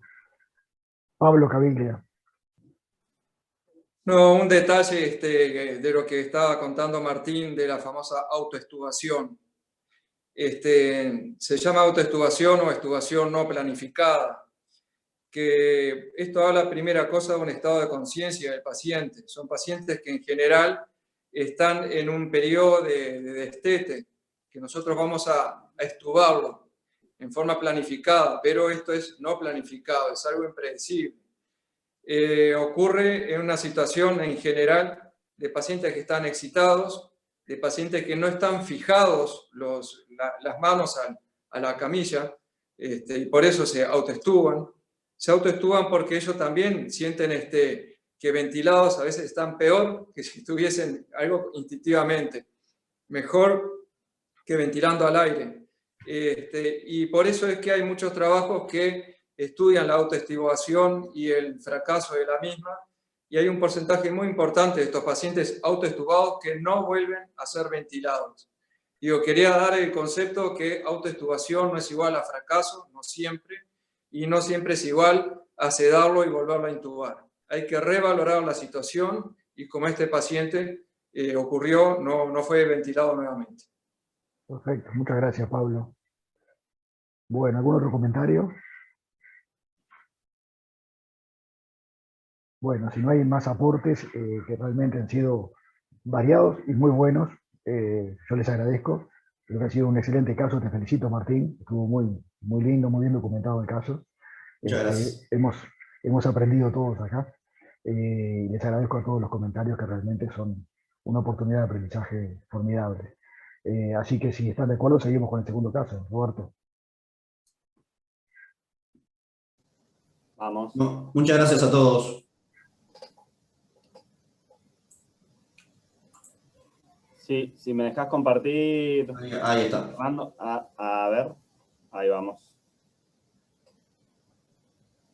Bueno, primero agradecer por la invitación para presentar este caso, que lo armamos con Paula Pereira, pero obviamente hay que...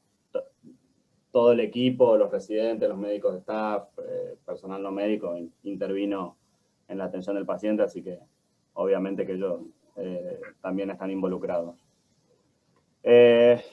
Bueno, a ver. Ahí vamos.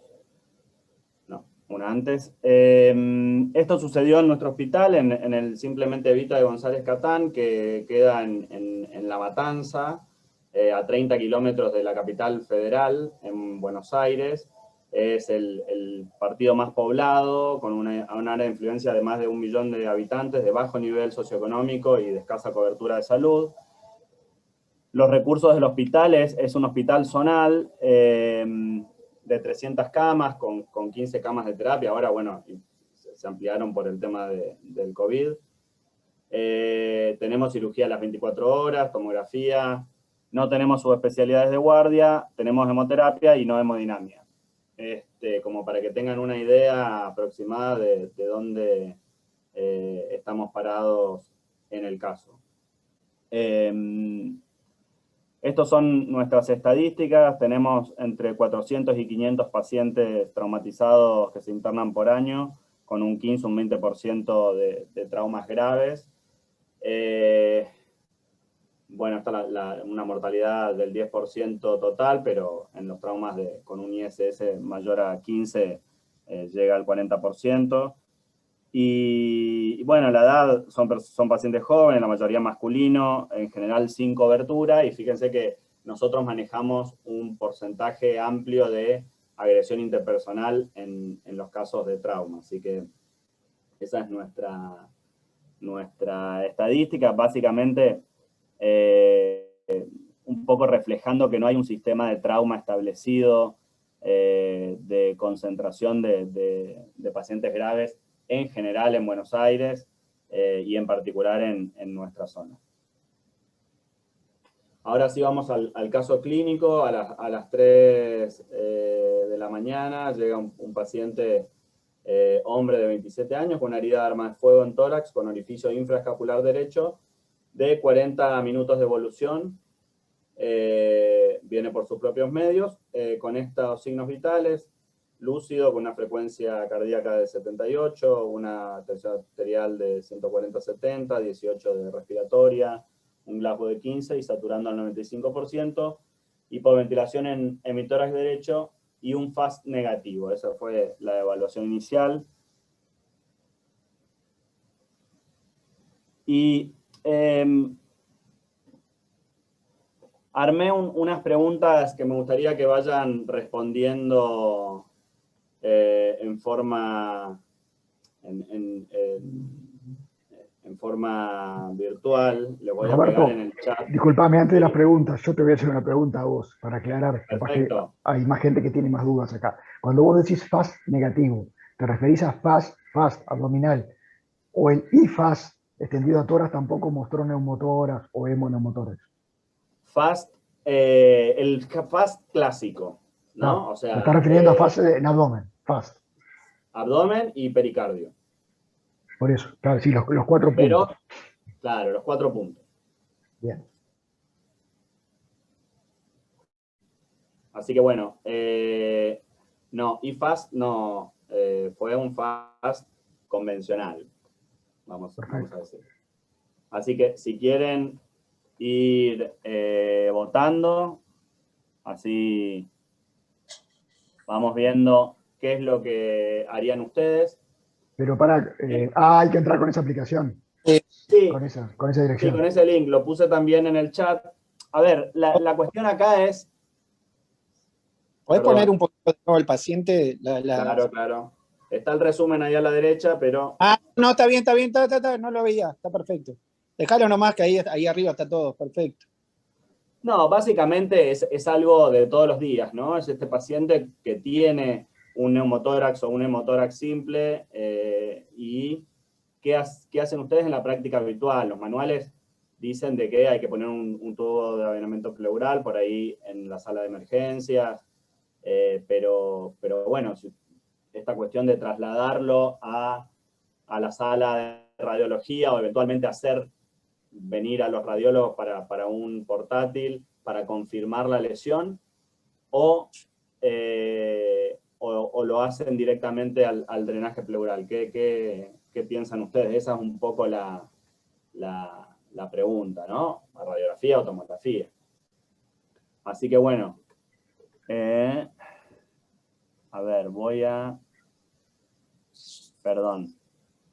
mostrar ahora. No hubo muchos votos, pero básicamente la mayoría hace algún estudio para confirmar la... Yo todavía estoy tratando de meter la dirección, soy una bestia. ¿Cómo? Yo todavía estoy tratando de meter la dirección, soy una bestia. Ah, perdón Solamente que te... abrís la cámara del teléfono en la aplicación de la máquina de fotos y te reconoce el código QRS y te manda directo. Ah, qué inteligente, claro. sí, ahí está el QR, Claro. el QR para... Bueno. No, vos seguís, Roberto, que ya los lerdos de a poco vamos a ir. Ya sabemos que votaste. Creo que ya, a ver. Creo que ya sabemos que votaste, Fernando. No llegué Pero bueno, a no votar. sé si alguien quiere comentar algo de esto. Me parece que... Sumó un voto. Se sumó un voto. Se sumó un voto, claro. No, yo no llegué a votar, no soy yo. Un voto cantado fue ese. Un voto cantado. No sé, si alguien quiere comentar algo de esto, me gustaría. ¿Qué piensan? La imagen, Roberto, la imagen, Eduardo, no es solamente para confirmar que tiene compromiso pleural, que muy probablemente por la hipoventilación. Es para ver qué pasa adentro, dónde está ese proyectil, si yo tengo que ir a hacer algo más importante o no, antes. Pero está bien, lo del tubo está bien, se podría, y te ahorras una placa también. No sé si te ahorras la placa. Digo, capaz que se pueden hacer las dos cosas. Porque, sí, también, obvio. Porque la trayectoria la vas a querer ver igual. Exacto. Sí, sí. Y el drenaje también lo vas a hacer. Hay algunos lugares donde tiene más rápido a veces la TC que la RX, así que también podría hacer eso. También. Perfecto. Yo puse Pensando en RX. esto último que decía Julio, por supuesto conoce el Hospital Maciel, como muchos en este grupo.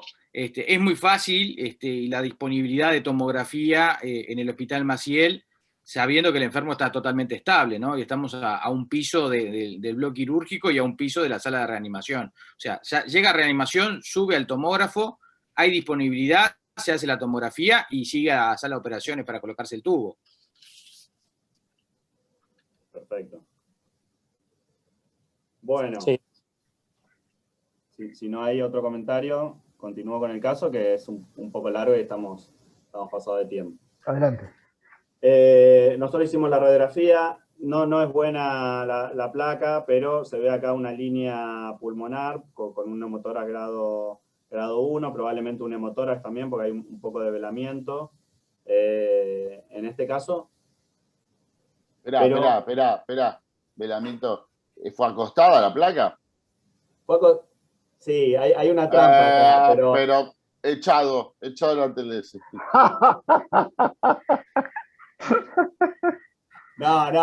No fue acostado, pero después te voy a decir qué pasó, pero sí. Ok, dale. Bueno, pero lo más importante es que esto que decías vos, Eduardo, que no tiene orificio de salida y no se observa el proyectil. Así que ahí empezó un poco el RAID y le hicimos un scan tomográfico. En verdad, esto es el scan, es parte del scan, porque no tengo la radiografía, el físico. Nosotros tenemos radiografías en acetato y se perdió de la historia clínica, así que es lo que tenía de imágenes.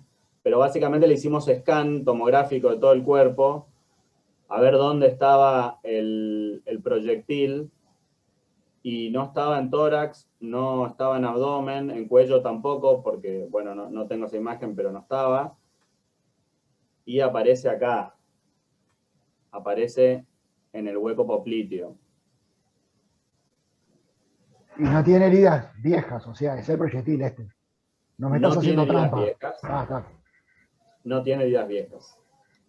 Así que, bueno, procedemos a hacer la tomografía, ya estaba ahí en el tomógrafo. Y vemos esto, no sé si se trabó, ¿no?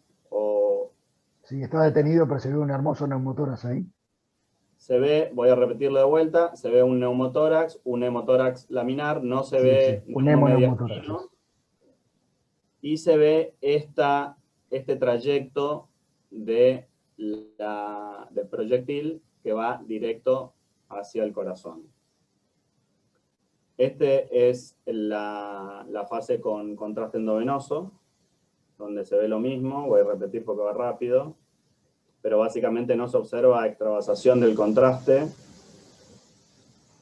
y se confirma este trayecto que va desde el orificio de entrada, que está marcado acá, hacia la base del corazón, ¿no?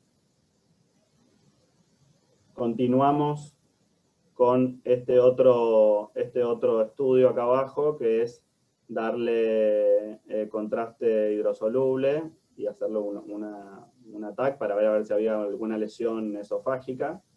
Como verán, no hay extravasación del contraste, tampoco hay neumomediastino que sugiera una lesión esofágica. Sí, pero tenés un pequeño hemoneumopericardio. Se ve perfecto. Si lo pasás de nuevo, tiene una pequeña lámina de aire en el pericardio y un poquito de sangre. Observen sobre el lado, a nuestra izquierda, o sea, sobre el lado derecho del corazón. Ahí se ve el neumopericardio y tiene un pequeño nivelito ahí a izquierda. A izquierda nuestra, ¿no? Sobre el lado derecho del corazón. Ahí tenés aire en la cavidad pericárdica.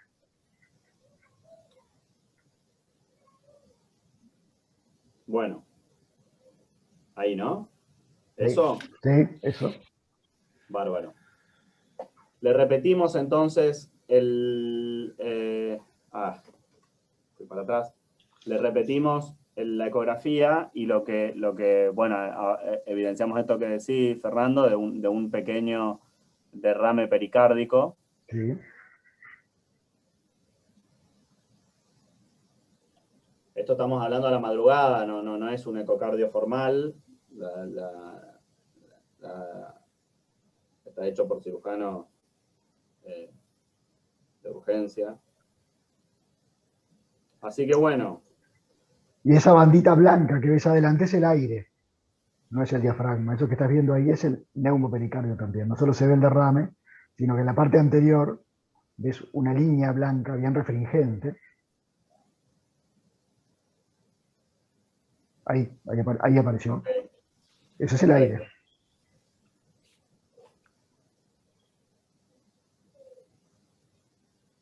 Así que bueno, recapitulando, ¿qué tenemos? Un hemoneumotórax simple, una lesión penetrante en la base del corazón con un hemopericardio leve, y en el miembro inferior derecho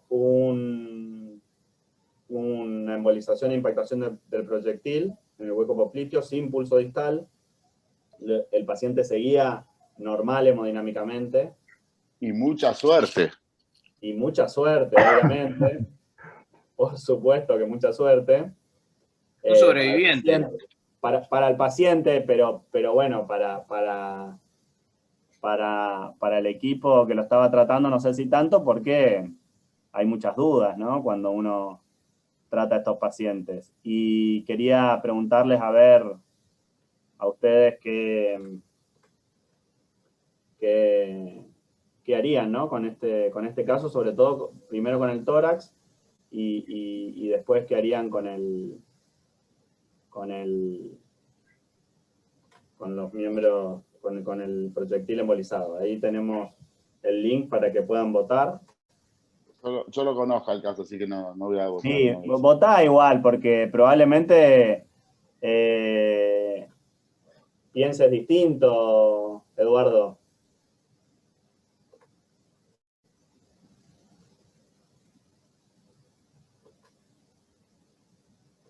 Bueno, esperamos un poco a que se llene o que haya más votaciones.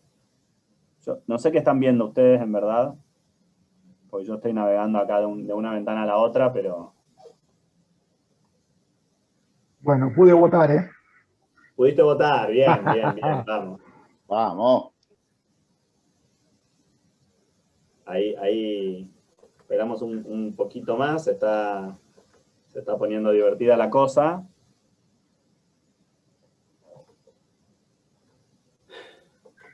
Bueno. A ver, estos son los resultados parciales hasta el momento, la boca de urna. Como verán, hay... Está dividida la boca de urna tuya, ¿eh? Está dividida la boca de urna. La mayoría lo llevan a quirófano por distintas vías, por, esternotomía, puede ser una anterolateral izquierda que eventualmente se prolonga hacia la derecha, o una posterolateral derecha, claro, para tener mayor acceso al mediastino posterior. Pero, bueno, no sé, no es la clásica que hacemos en trauma. Está esta opción menos invasiva de hacer la ventana pericárdica subsifoidea y un tubo de avionamiento pleural, y otro que me gustaría saber la opinión del que votó otro para ver a ver qué otra opción. Yo me imaginé estas tres opciones, pero bueno, puse el otro porque probablemente exista... Uno tiene, el otro estaría bueno. La cosa, primero, uno tiene que pensar en general y ver qué es lo que pasó, ¿no? Exacto. Uno ya está pensando que lo que está en el hueco popliteo es lo mismo. Entonces, ¿por dónde fue eso? Exacto. Yo creo que acá lo que hay que pensar claramente es el trayecto que tiene este proyectil y que aparece en el hueco popliteo. O sea, que fue embolizado por vía arterial, obviamente ha sido embolizado por vía arterial, o sea que viene desde las cavidades izquierdas. No tiene que pensar en cavidades izquierdas, ¿no? Sí, puede ser también venoso, ¿eh? Que fue una embolia venosa. Bien, sí. Sí, pero si es arterial tenés que pensar que... si entra, hay que pensar las dos cosas, pues si entra justo en la cava puede caer hacia abajo. Sí. Si fuese así, si fuese venoso, sí. Si es arterial tenés que pensar que tiene una herida o de vena pulmonar o arterial izquierda, y que embolizó por vía arterial. Son las dos posibilidades, ¿no? Exacto. Por eso, la duda era un poco qué hacer con esta herida penetrante del corazón en un paciente estable y el tipo de herida, porque si fuese una herida anterior, uno tendría menos dudas y quizás, bueno, la exploración es más sencilla, pero esta exploración en esa zona de la base del corazón... Sí, no, es dificilísimo. Creo que no es tan sencilla. Y ante un paciente que está normal, el paciente estaba como estamos nosotros ahora. Y no tenía signos de obstrucción arterial en el miembro inferior. Sí, tenía signos de obstrucción arterial. De arterial. Entonces ya tendríamos, es arterial esto. Sí, es arterial. No tenía pulso distal. Entonces tenés una herida o de vena pulmonar o de atrio izquierdo. Sí, o de ventrículo izquierdo, ¿no es cierto? O de ventrículo izquierdo. Pero digo, entró desde la derecha, como uno pensaría más, las posibilidades son infinitas, por supuesto. Pero Muy interesante caso. Pero el agujero de entrada, ¿dónde está? Esa es la idea. Yo me juego a lo peor, el peor escenario, que esto esté precisamente cerca del fondo del saco de Haller, cerca de la aurícula izquierda, o sea, en la aurícula izquierda o en la vena pulmonar. Pollo, claro. Esa es la respuesta que vas a tener que ir a investigar. Claro. In situ. In situ. Claro, pero si yo me voy muy anterior, porque de ventrículo parecería no, porque si no hubiese pasado. Esto quedó adentro de la cámara y en cámaras anteriores aparentemente no tiene lesión.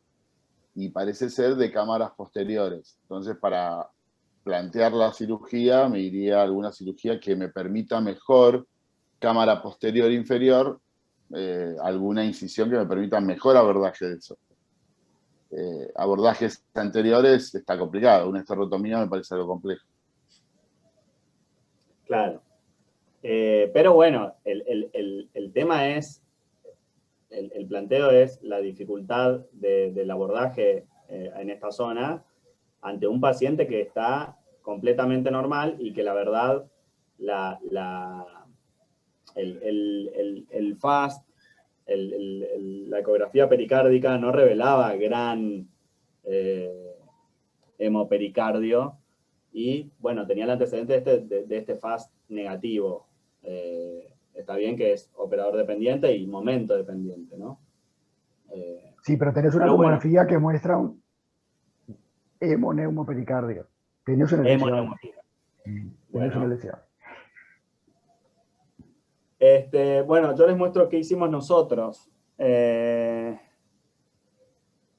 Bueno, nosotros le hicimos... Ay, esperen. Bueno, nosotros le hicimos la ventana subsifoidea y el tubo de drenamiento pleural. Y estas son las imágenes. Este es el primer video donde abrimos el pericardio por vía subsifoidea. Como podrán ver, al abrirlo viene sangre aproximadamente unos 50 mililitros. Uy, creo que se trabó. Después para de venir y procedemos a hacer un lavado con fisiológica tibia. Quedamos unos 30 minutos aproximadamente viendo la evolución y este es el resultado posterior después de 30 minutos aproximadamente de estar observando si hay un sangrado extra o no, y la verdad es que no parecía haber un sangrado activo.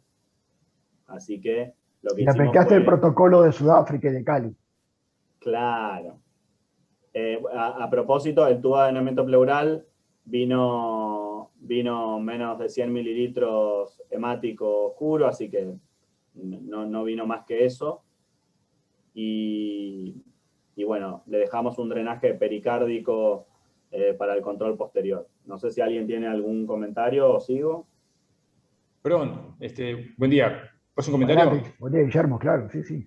No, buen día a todos. Disculpas que llegué tarde, lo que pasa es que justo estaba de guardia con unos pacientes. No, bueno, excelente la presentación. Yo la conozco como varios de los que estamos aquí, que a través de la amistad con Roberto y ser compañeros de TLS tomamos contacto.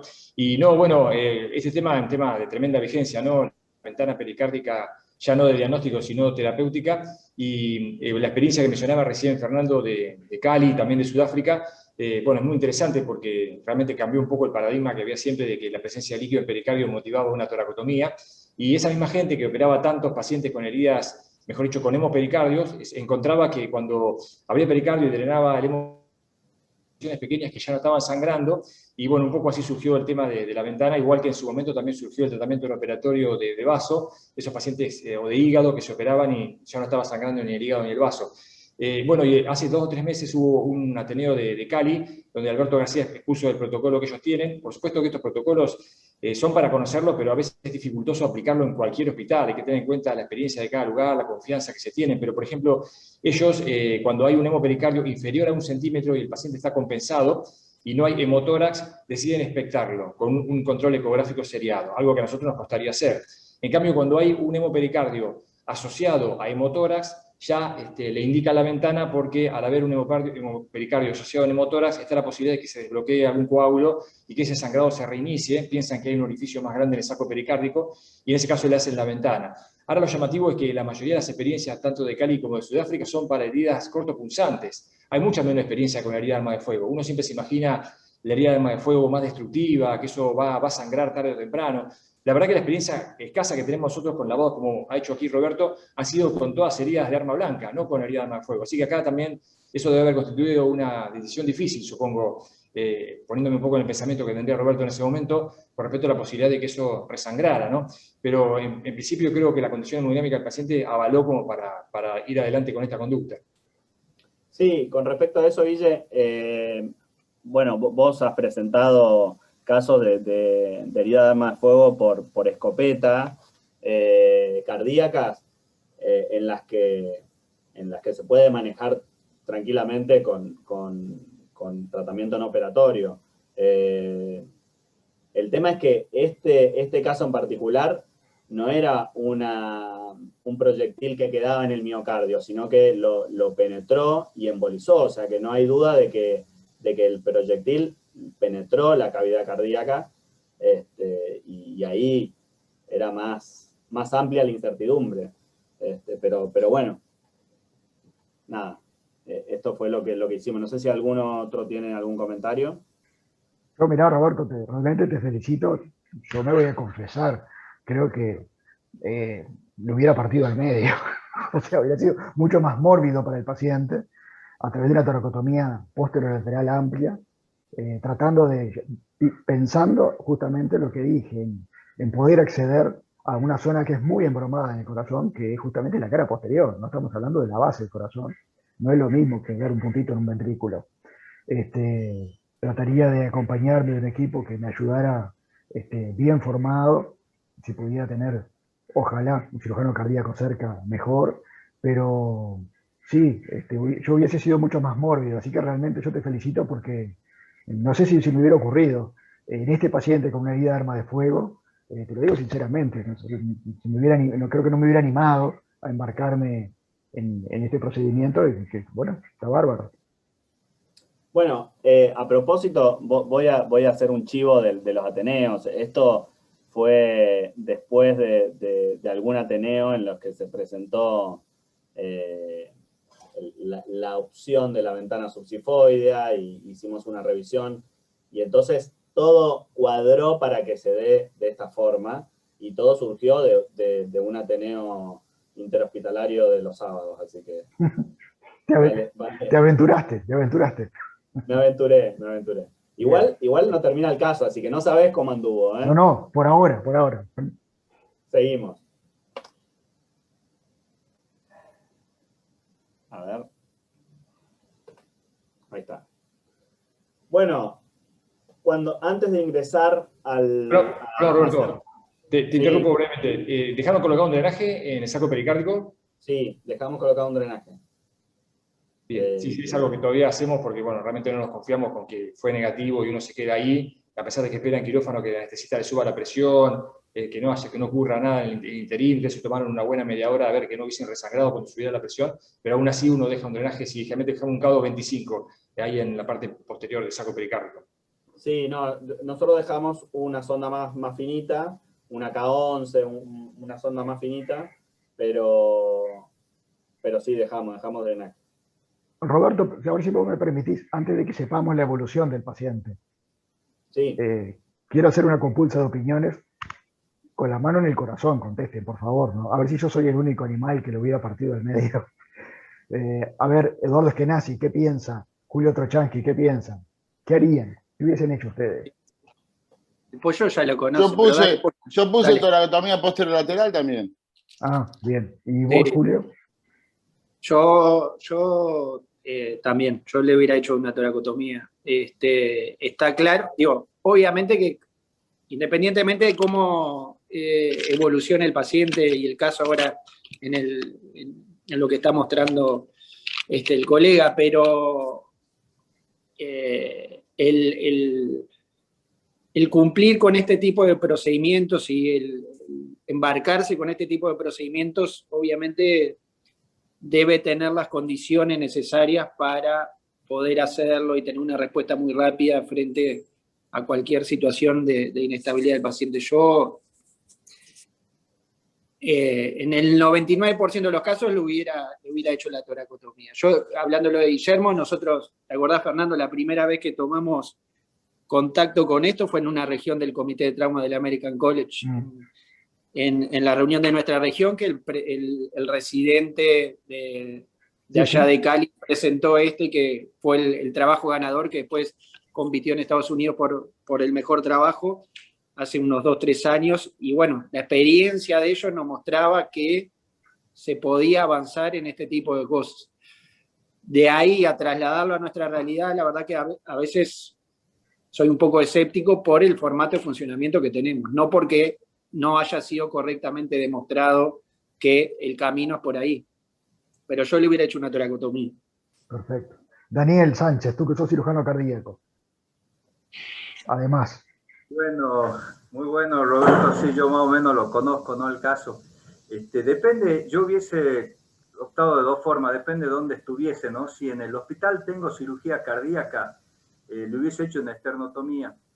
Porque yo no sé cómo se puede comportar ese orificio en el ventrículo, ¿no? Por ahí tiene un trombo que está tapando el sangrado, el paciente se descompensa, se suelta el trombo y hace el taponamiento, ¿no?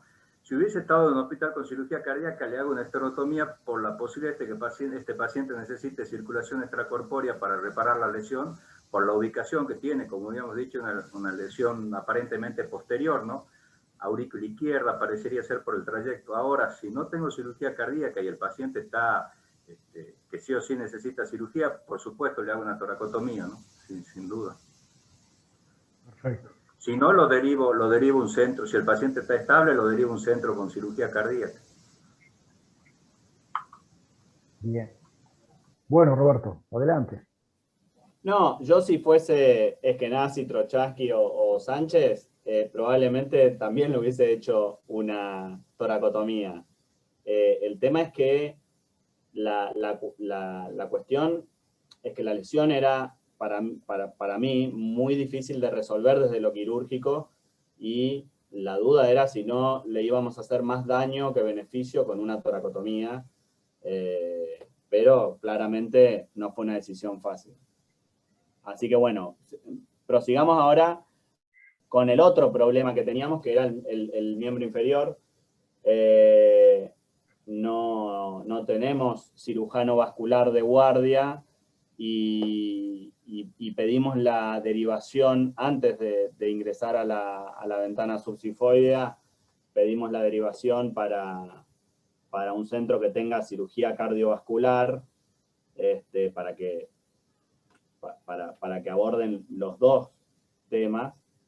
Pero bueno, ahora y claramente cuando terminamos la ventana, nos enfrentamos con esta cuestión. Que el paciente aproximadamente tenía ya varias horas de evolución, porque tenía 1 hora previa al ingreso, después 1 hora aproximadamente en la evaluación inicial, otra hora entre una cosa y la otra en la ventana subsifoidea, o sea que ya tenía varias horas de evolución, con lo cual ya no podíamos tampoco, no sé, seguir, dejar la cosa al libre albedrío. Así que teníamos que tomar una decisión. ¿Qué decisión hubiesen tomado ustedes en este caso? Mira, Eduardo Eskenazi levantó la mano. Eduardo.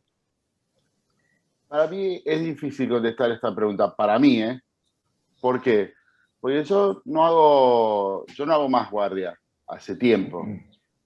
Y cuando hacía guardia, operábamos todos estos pacientes.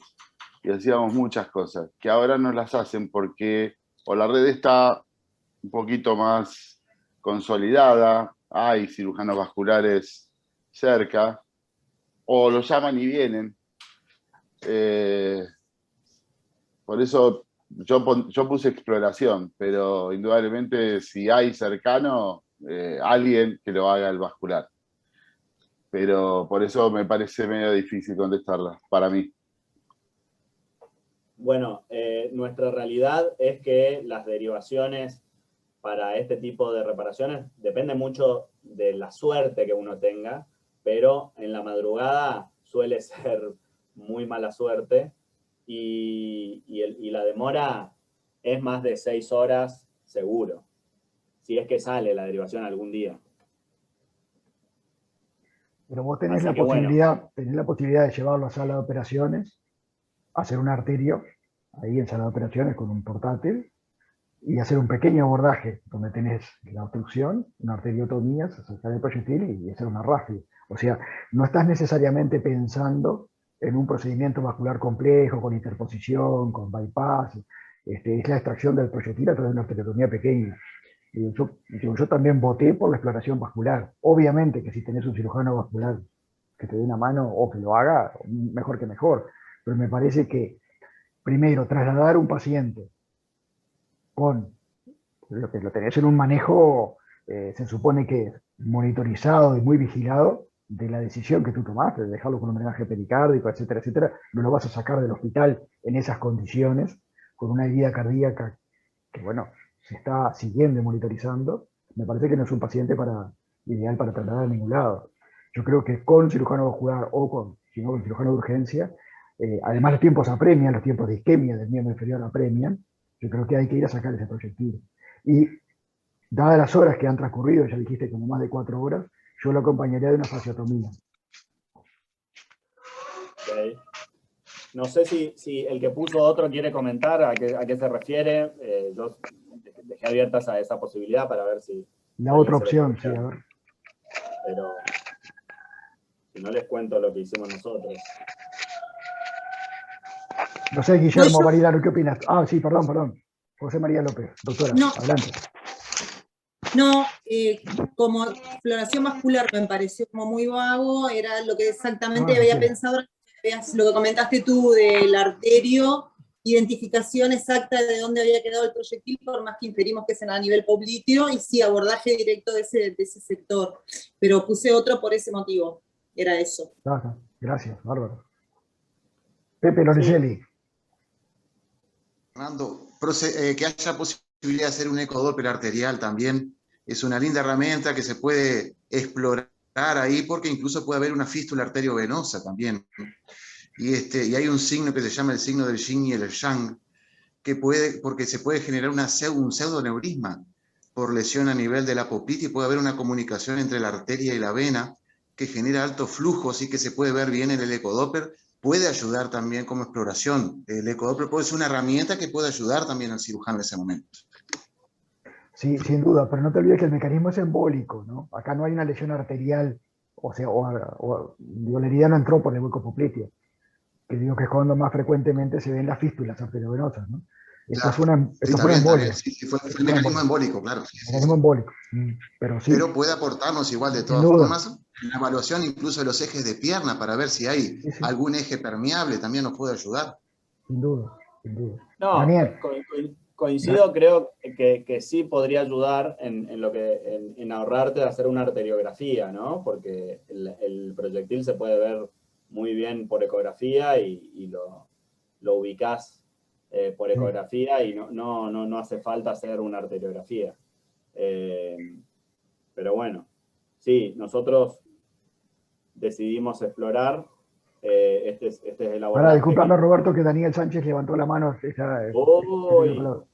Perdón. No, era para hacerle una pregunta a Roberto. Si en el hospital donde están disponen de prótesis para un supuesto bypass o están entrenados en hacer bypass con vena safena, por ejemplo. Y la otra pregunta es, ¿a qué distancia o a qué tiempo tenés un centro donde haya cirugía vascular o cardiovascular?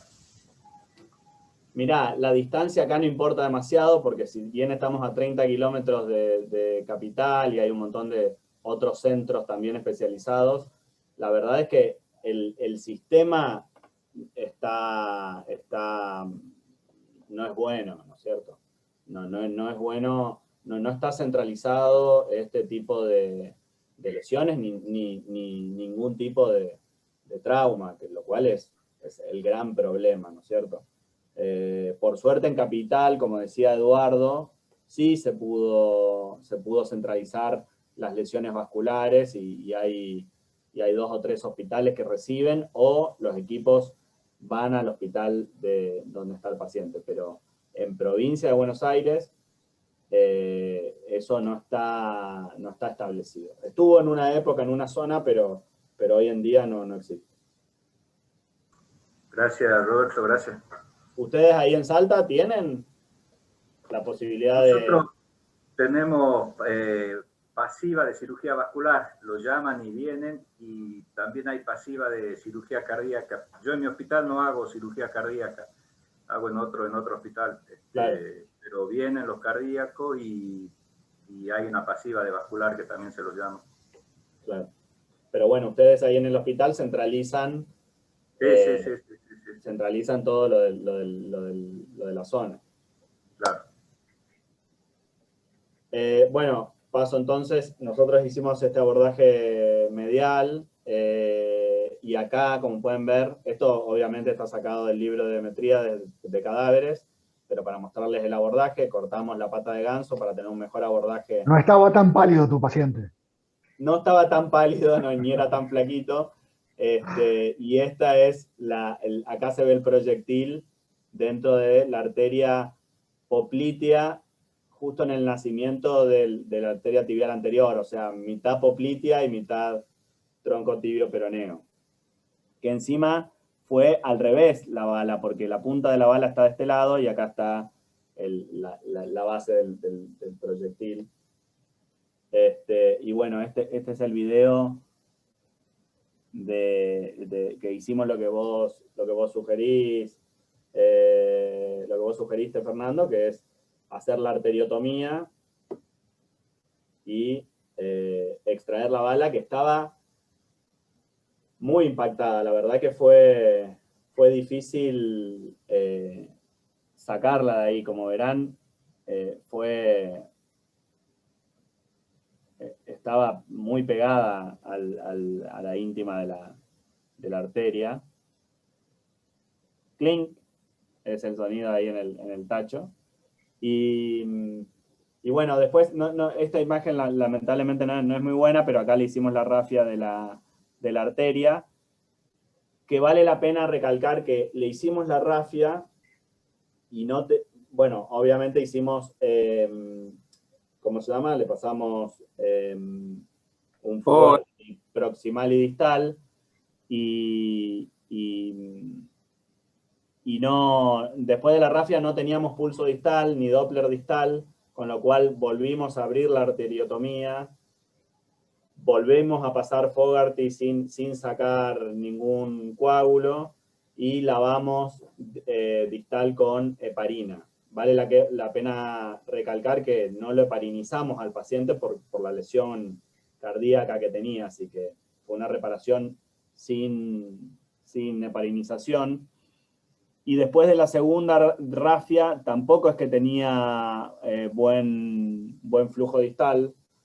Todo eso sumado al tiempo, hicimos lo que vos dijiste, Fernando, de hacerle la fasciotomía. La fasciotomía interna ya tenía de los compartimentos posteriores, ya las tenía por el acceso, y estas son la de los compartimentos anterior y lateral. Cintia pregunta si hubo resección de parte de la arteria. No, la verdad es que no le hicimos resección, solo fue la extracción y rafia, nada más. No sé si alguien le hubiese hecho resección o bypass. Sí parecía que había una gran un espasmo arterial, ¿no es cierto? Yo en agudo y no siendo cirujano vascular hubiera hecho lo mismo que ustedes. Si bien es cierto lo que dice Cintia, puede haber una lesión intimal y bueno, capaz que en la evolución hay que reintervenirlo, nos moriremos de un cirujano vascular que nos ayude, pero me parece que en agudo hubiera hecho eso.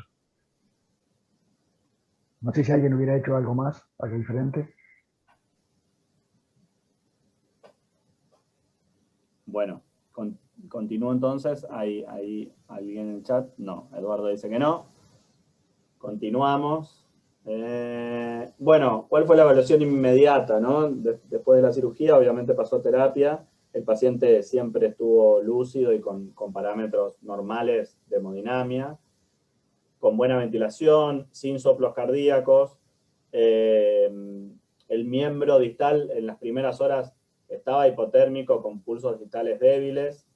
Y bueno, los drenajes pericárdicos y pleurales, la verdad que venía muy poco, cero hemático. En verdad el pleural venía más hemático, pero no de gran cuantía.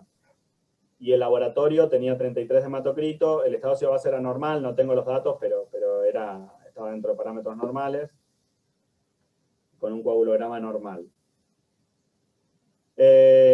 Los días subsiguientes, el paciente siempre igual en lo clínico, con bajo débito por los drenajes, recuperó el pulso y después se hizo un Doppler arterial a los 2 días, un Doppler arterial y venoso, que eran normales, sobre todo teniendo en cuenta que no hubo antiagregación y para ver si no había alguna trombosis. Al tercer día sí se nos prendió la alarma porque hubo un descenso de hematocrito de 23, perdón, acá está mal, es de 23 para un previo de 33, con lo cual cayó 10 puntos. Se hizo una tomografía que era normal, bueno, se transfundieron 2 unidades de glóbulos rojos y seguimos con la expectación armada, como dice Andrea. Y después, bueno, se pudo hacer un ecocardio Doppler normal, la interconsulta con cirugía cardíaca, que fue a otro hospital, porque no tenemos cirujanos cardíacos en el nuestro, que bueno, que yo no me imagino la cara del cirujano cardíaco, pero bueno, dijeron que no había conducta y al final se fue de alta al 7º día. ¿Y cómo fue la evolución postoperatoria? Porque bueno, vieron que los TNO, la verdad es que muchas veces hacen complicaciones a largo plazo, y la verdad es que tenía debilidad en miembro inferior, lo relacionaba con esta cuestión de que le cortamos la pata de ganso, y el paciente era deportista, con lo cual era algo que él se quejaba, ¿no? Pero no era una debilidad importante, caminaba sin problema. A los 2 meses, sí, para tener en cuenta, consultó de urgencia por un episodio de dolor precordial agudo leve, con estudios normales, electroenzimas y TC. Tenía en la ecografía se veía escaso el líquido pericárdico. Después no tuvimos seguimiento presencial, le hicimos seguimiento virtual a través de mensajes porque no contestaba el teléfono. Y lo que dijo es que estaba bien, con algunos episodios de pericarditis, lo cual nos hizo sospechar de que había consultado a otro centro, y que iba a concurrir a la consulta, pero nunca volvió. Así que ese es un poco el dilema de estos casos, ¿no? El largo plazo. Pero bueno, acá termina y les quiero agradecer. Excelente. Roberto, te hago una pregunta, porque digo, a mí me surgen, porque obviamente no tengo experiencia en esto, me surgen, ¿qué criterio, me surgen dudas, qué criterio adoptás para darle el alta al 7º día? No sé, yo creo que lo dejo vivir en el hospital, no sé, porque en definitiva, ¿cómo no? ¿Cómo estar medio tranquilo, seguro si está lo mando para la casa a la semana? Estoy pensando en ese seguimiento de una herida de arma de fuego cardíaca, que bueno, es un manejo no operatorio, no sé. Mira, hubieron varias cuestiones, ¿no? Primero que nada, que el paciente siempre estuvo muy bien. La verdad es que él estaba muy bien y esto fue en plena ola de la pandemia, con lo cual se acortaron los tiempos de internación, y mismo los pacientes estaban con mucho miedo de estar en los hospitales. Así que claro, creo que eso también influyó para que la internación sea acotada. Pero sí, es cierto que una semana es poco para... No sé. Yo no te lo estoy criticando, te estoy preguntando porque realmente no tengo experiencia. Es muy bueno. Guillermo Barilaro, estás pidiendo la palabra. Sí, voy a hablar, hay perdón también, José María López estaba pidiendo... Perdón. También, sí, después comento. Sí, adelante, José María. ¿Sí, me escucha? Sí, perfecto. Bueno, felicitarlo a Roberto, excelente la presentación. Y hacer un pequeño comentario respecto a lo que vos dijiste recién de la herida cardíaca. Nosotros hace 2 o 3 días, no, una semana tuvimos una herida que operó un compañero. Y la verdad que con la necesidad de respiradores que había, a las 12 horas el paciente salió al respirador y tuvo una muy buena evolución. Y se fue de alta antes de la semana. Nuestro jefe de emergencia, que era el doctor Rojo, siempre decía que los pacientes con heridas cardíacas o se morían o andaban muy bien, no tenían muchas opciones. Y por otro lado, había levantado antes para comentar un paciente que tuvimos nosotros, que fue un vigilador, que quisieron asaltarlo y le hicieron un disparo a corta distancia en el pecho. Ingresa con una herida, un orificio de entrada en el área esternal, y muy pequeño. Hacemos la placa de tórax en el shock room y vemos que el proyectil estaba en el centro, en un perfil creo que le hicimos, porque el paciente estaba muy bien, veíamos que estaba a nivel de la proyección cardíaca, así que lo llevamos a tomografía, y en tomografía nos encontramos con que no tenía nada, pero tampoco tenía proyectil. Tuvimos que llevarlo luego a la sala de rayos, donde encontramos el proyectil a nivel de la región inguinal, y en ese momento el paciente, que estaba muy bien, no tenía alteración del pulso, como era un trabajador y tenía RT, fue derivado a un privado, donde le hicieron un seguimiento, donde a la parte cardíaca, o por lo menos comunicación después con el cirujano vascular, nos dijo que él pensaba que pudo haber entrado por la raíz de la aorta, el proyectil, por lo cual no tuvo ningún tipo de fenómeno, digamos, de evento. La placa era totalmente, la tomografía era totalmente normal, y a posteriori le hicieron la extracción del proyectil, pero programado, digamos, sin hacerlo de urgencia.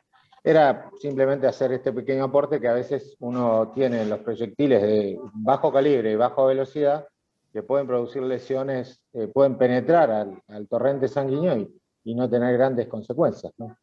No sé la evolución a largo plazo de este paciente, porque como digo, no tenemos seguimiento. Era ese pequeño aporte. Muchas gracias, doctor. Guillermo. Sí, gracias. No, bueno, primero felicitarlo, Roberto, por el caso, ya lo conocíamos, realmente espectacular, y la forma en la cual él lo presentó y lo que fue mostrando es lo que uno realmente quisiera de todos los cirujanos de urgencia en todos los centros, ¿no? Tener esa formación que de pronto le permite decir, bueno, voy a hacer una ventana, pero si la cosa se complica, hago una toracotomía, hay una complicación en un miembro, hago una exploración vascular. Se predica actualmente y a través de los cursos, y lo que se trata de difundir es que ojalá se pueda lograr ese perfil de cirujano de cuidados agudos en todos sitios, ¿no? Por supuesto, acorde a los recursos de cada institución, eso sin duda que mejoraría los resultados. Es lo que nosotros llamamos el todoterreno. Así que, bueno, no, por eso este caso me encantó siempre, más allá del resultado muy bueno, por ese enfoque de todoterreno, ¿no? Así que realmente, bueno, más que felicitar a Roberto. Y después dos pequeños aportes, y es con respecto a que las embolias arteriales, la verdad que siempre hubo que operarlas. Uno, afortunadamente, está en un sitio donde cuenta con el cirujano vascular de guardia pasiva, mientras que las embolias venosas nunca tuvimos que operar ninguna. Hubo algún caso donde una vena quedó ahí flotando en la vena cava, que se planteó sacarlo por hemodinamia, pero la gente de hemodinamia tampoco se animó, y la verdad que esos pacientes, nos pasó después, por supuesto, que se perdieron del seguimiento, como ocurre muchas veces con los pacientes de trauma. Los pacientes de trauma penetrante tienen todo un contexto que a veces hace que se pierdan del seguimiento. Y el último pequeño aporte es que también se lo escuchamos decir a Alberto García Marín en una presentación de justamente el tema del hemopericardio y las ventanas pericárdicas, es el tema relacionado con estos pacientes muchas veces, los que tienen una pequeña cantidad de líquido, tiempo después pueden hacer, ya sea el que es manejado en operatorio, como el que se le hace la ventana. Ambos por igual puede hacer un síndrome post pospericarditis traumática, que es justamente otro episodio de pericarditis. Así que, bueno, eso es algo que, bueno, puede ocurrir simplemente y la mayoría de las veces responden al tratamiento médico. Nosotros tuvimos un caso que tenía una herida cortopunzante, cantidad de 5 milímetros de líquido pericárdico, y realmente estaba perfectamente el paciente, un ingreso muy anterior, ni siquiera tenía neumotoras, se decidió expectarlo, el paciente anduvo muy bien después de unos días de internación, y al mes volvió con un empima pericárdico. Un empima pericárdico que obligó a hacer en ese momento la ventana con tubo, que, bueno, no se hizo inicialmente, pero en este caso por un episodio totalmente diferente, porque lo que sacamos fue un líquido turbio que vino con gérmenes, ¿no? Sí, sí. Así que un poco comentarles eso. Excelente, excelente. Muchas gracias, Guillermo. Bueno, Roberto, yo te quiero felicitar por el caso interesantísimo y excelentemente presentado. La verdad que nos tuviste en vilo en todo el Ateneo. No, realmente muy bueno. Felicitaciones. No sé si hay más aportes, otros comentarios.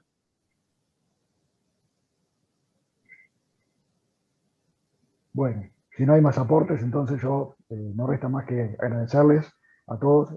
En lo personal he disfrutado muchísimo una vez más de estas reuniones de los sábados y los invito para encontrarnos el sábado que viene. Muchas gracias a todos. Que pasen muy bien, buen fin de semana. Gracias. Saludos a todos. Saludos. Buenísimo todo.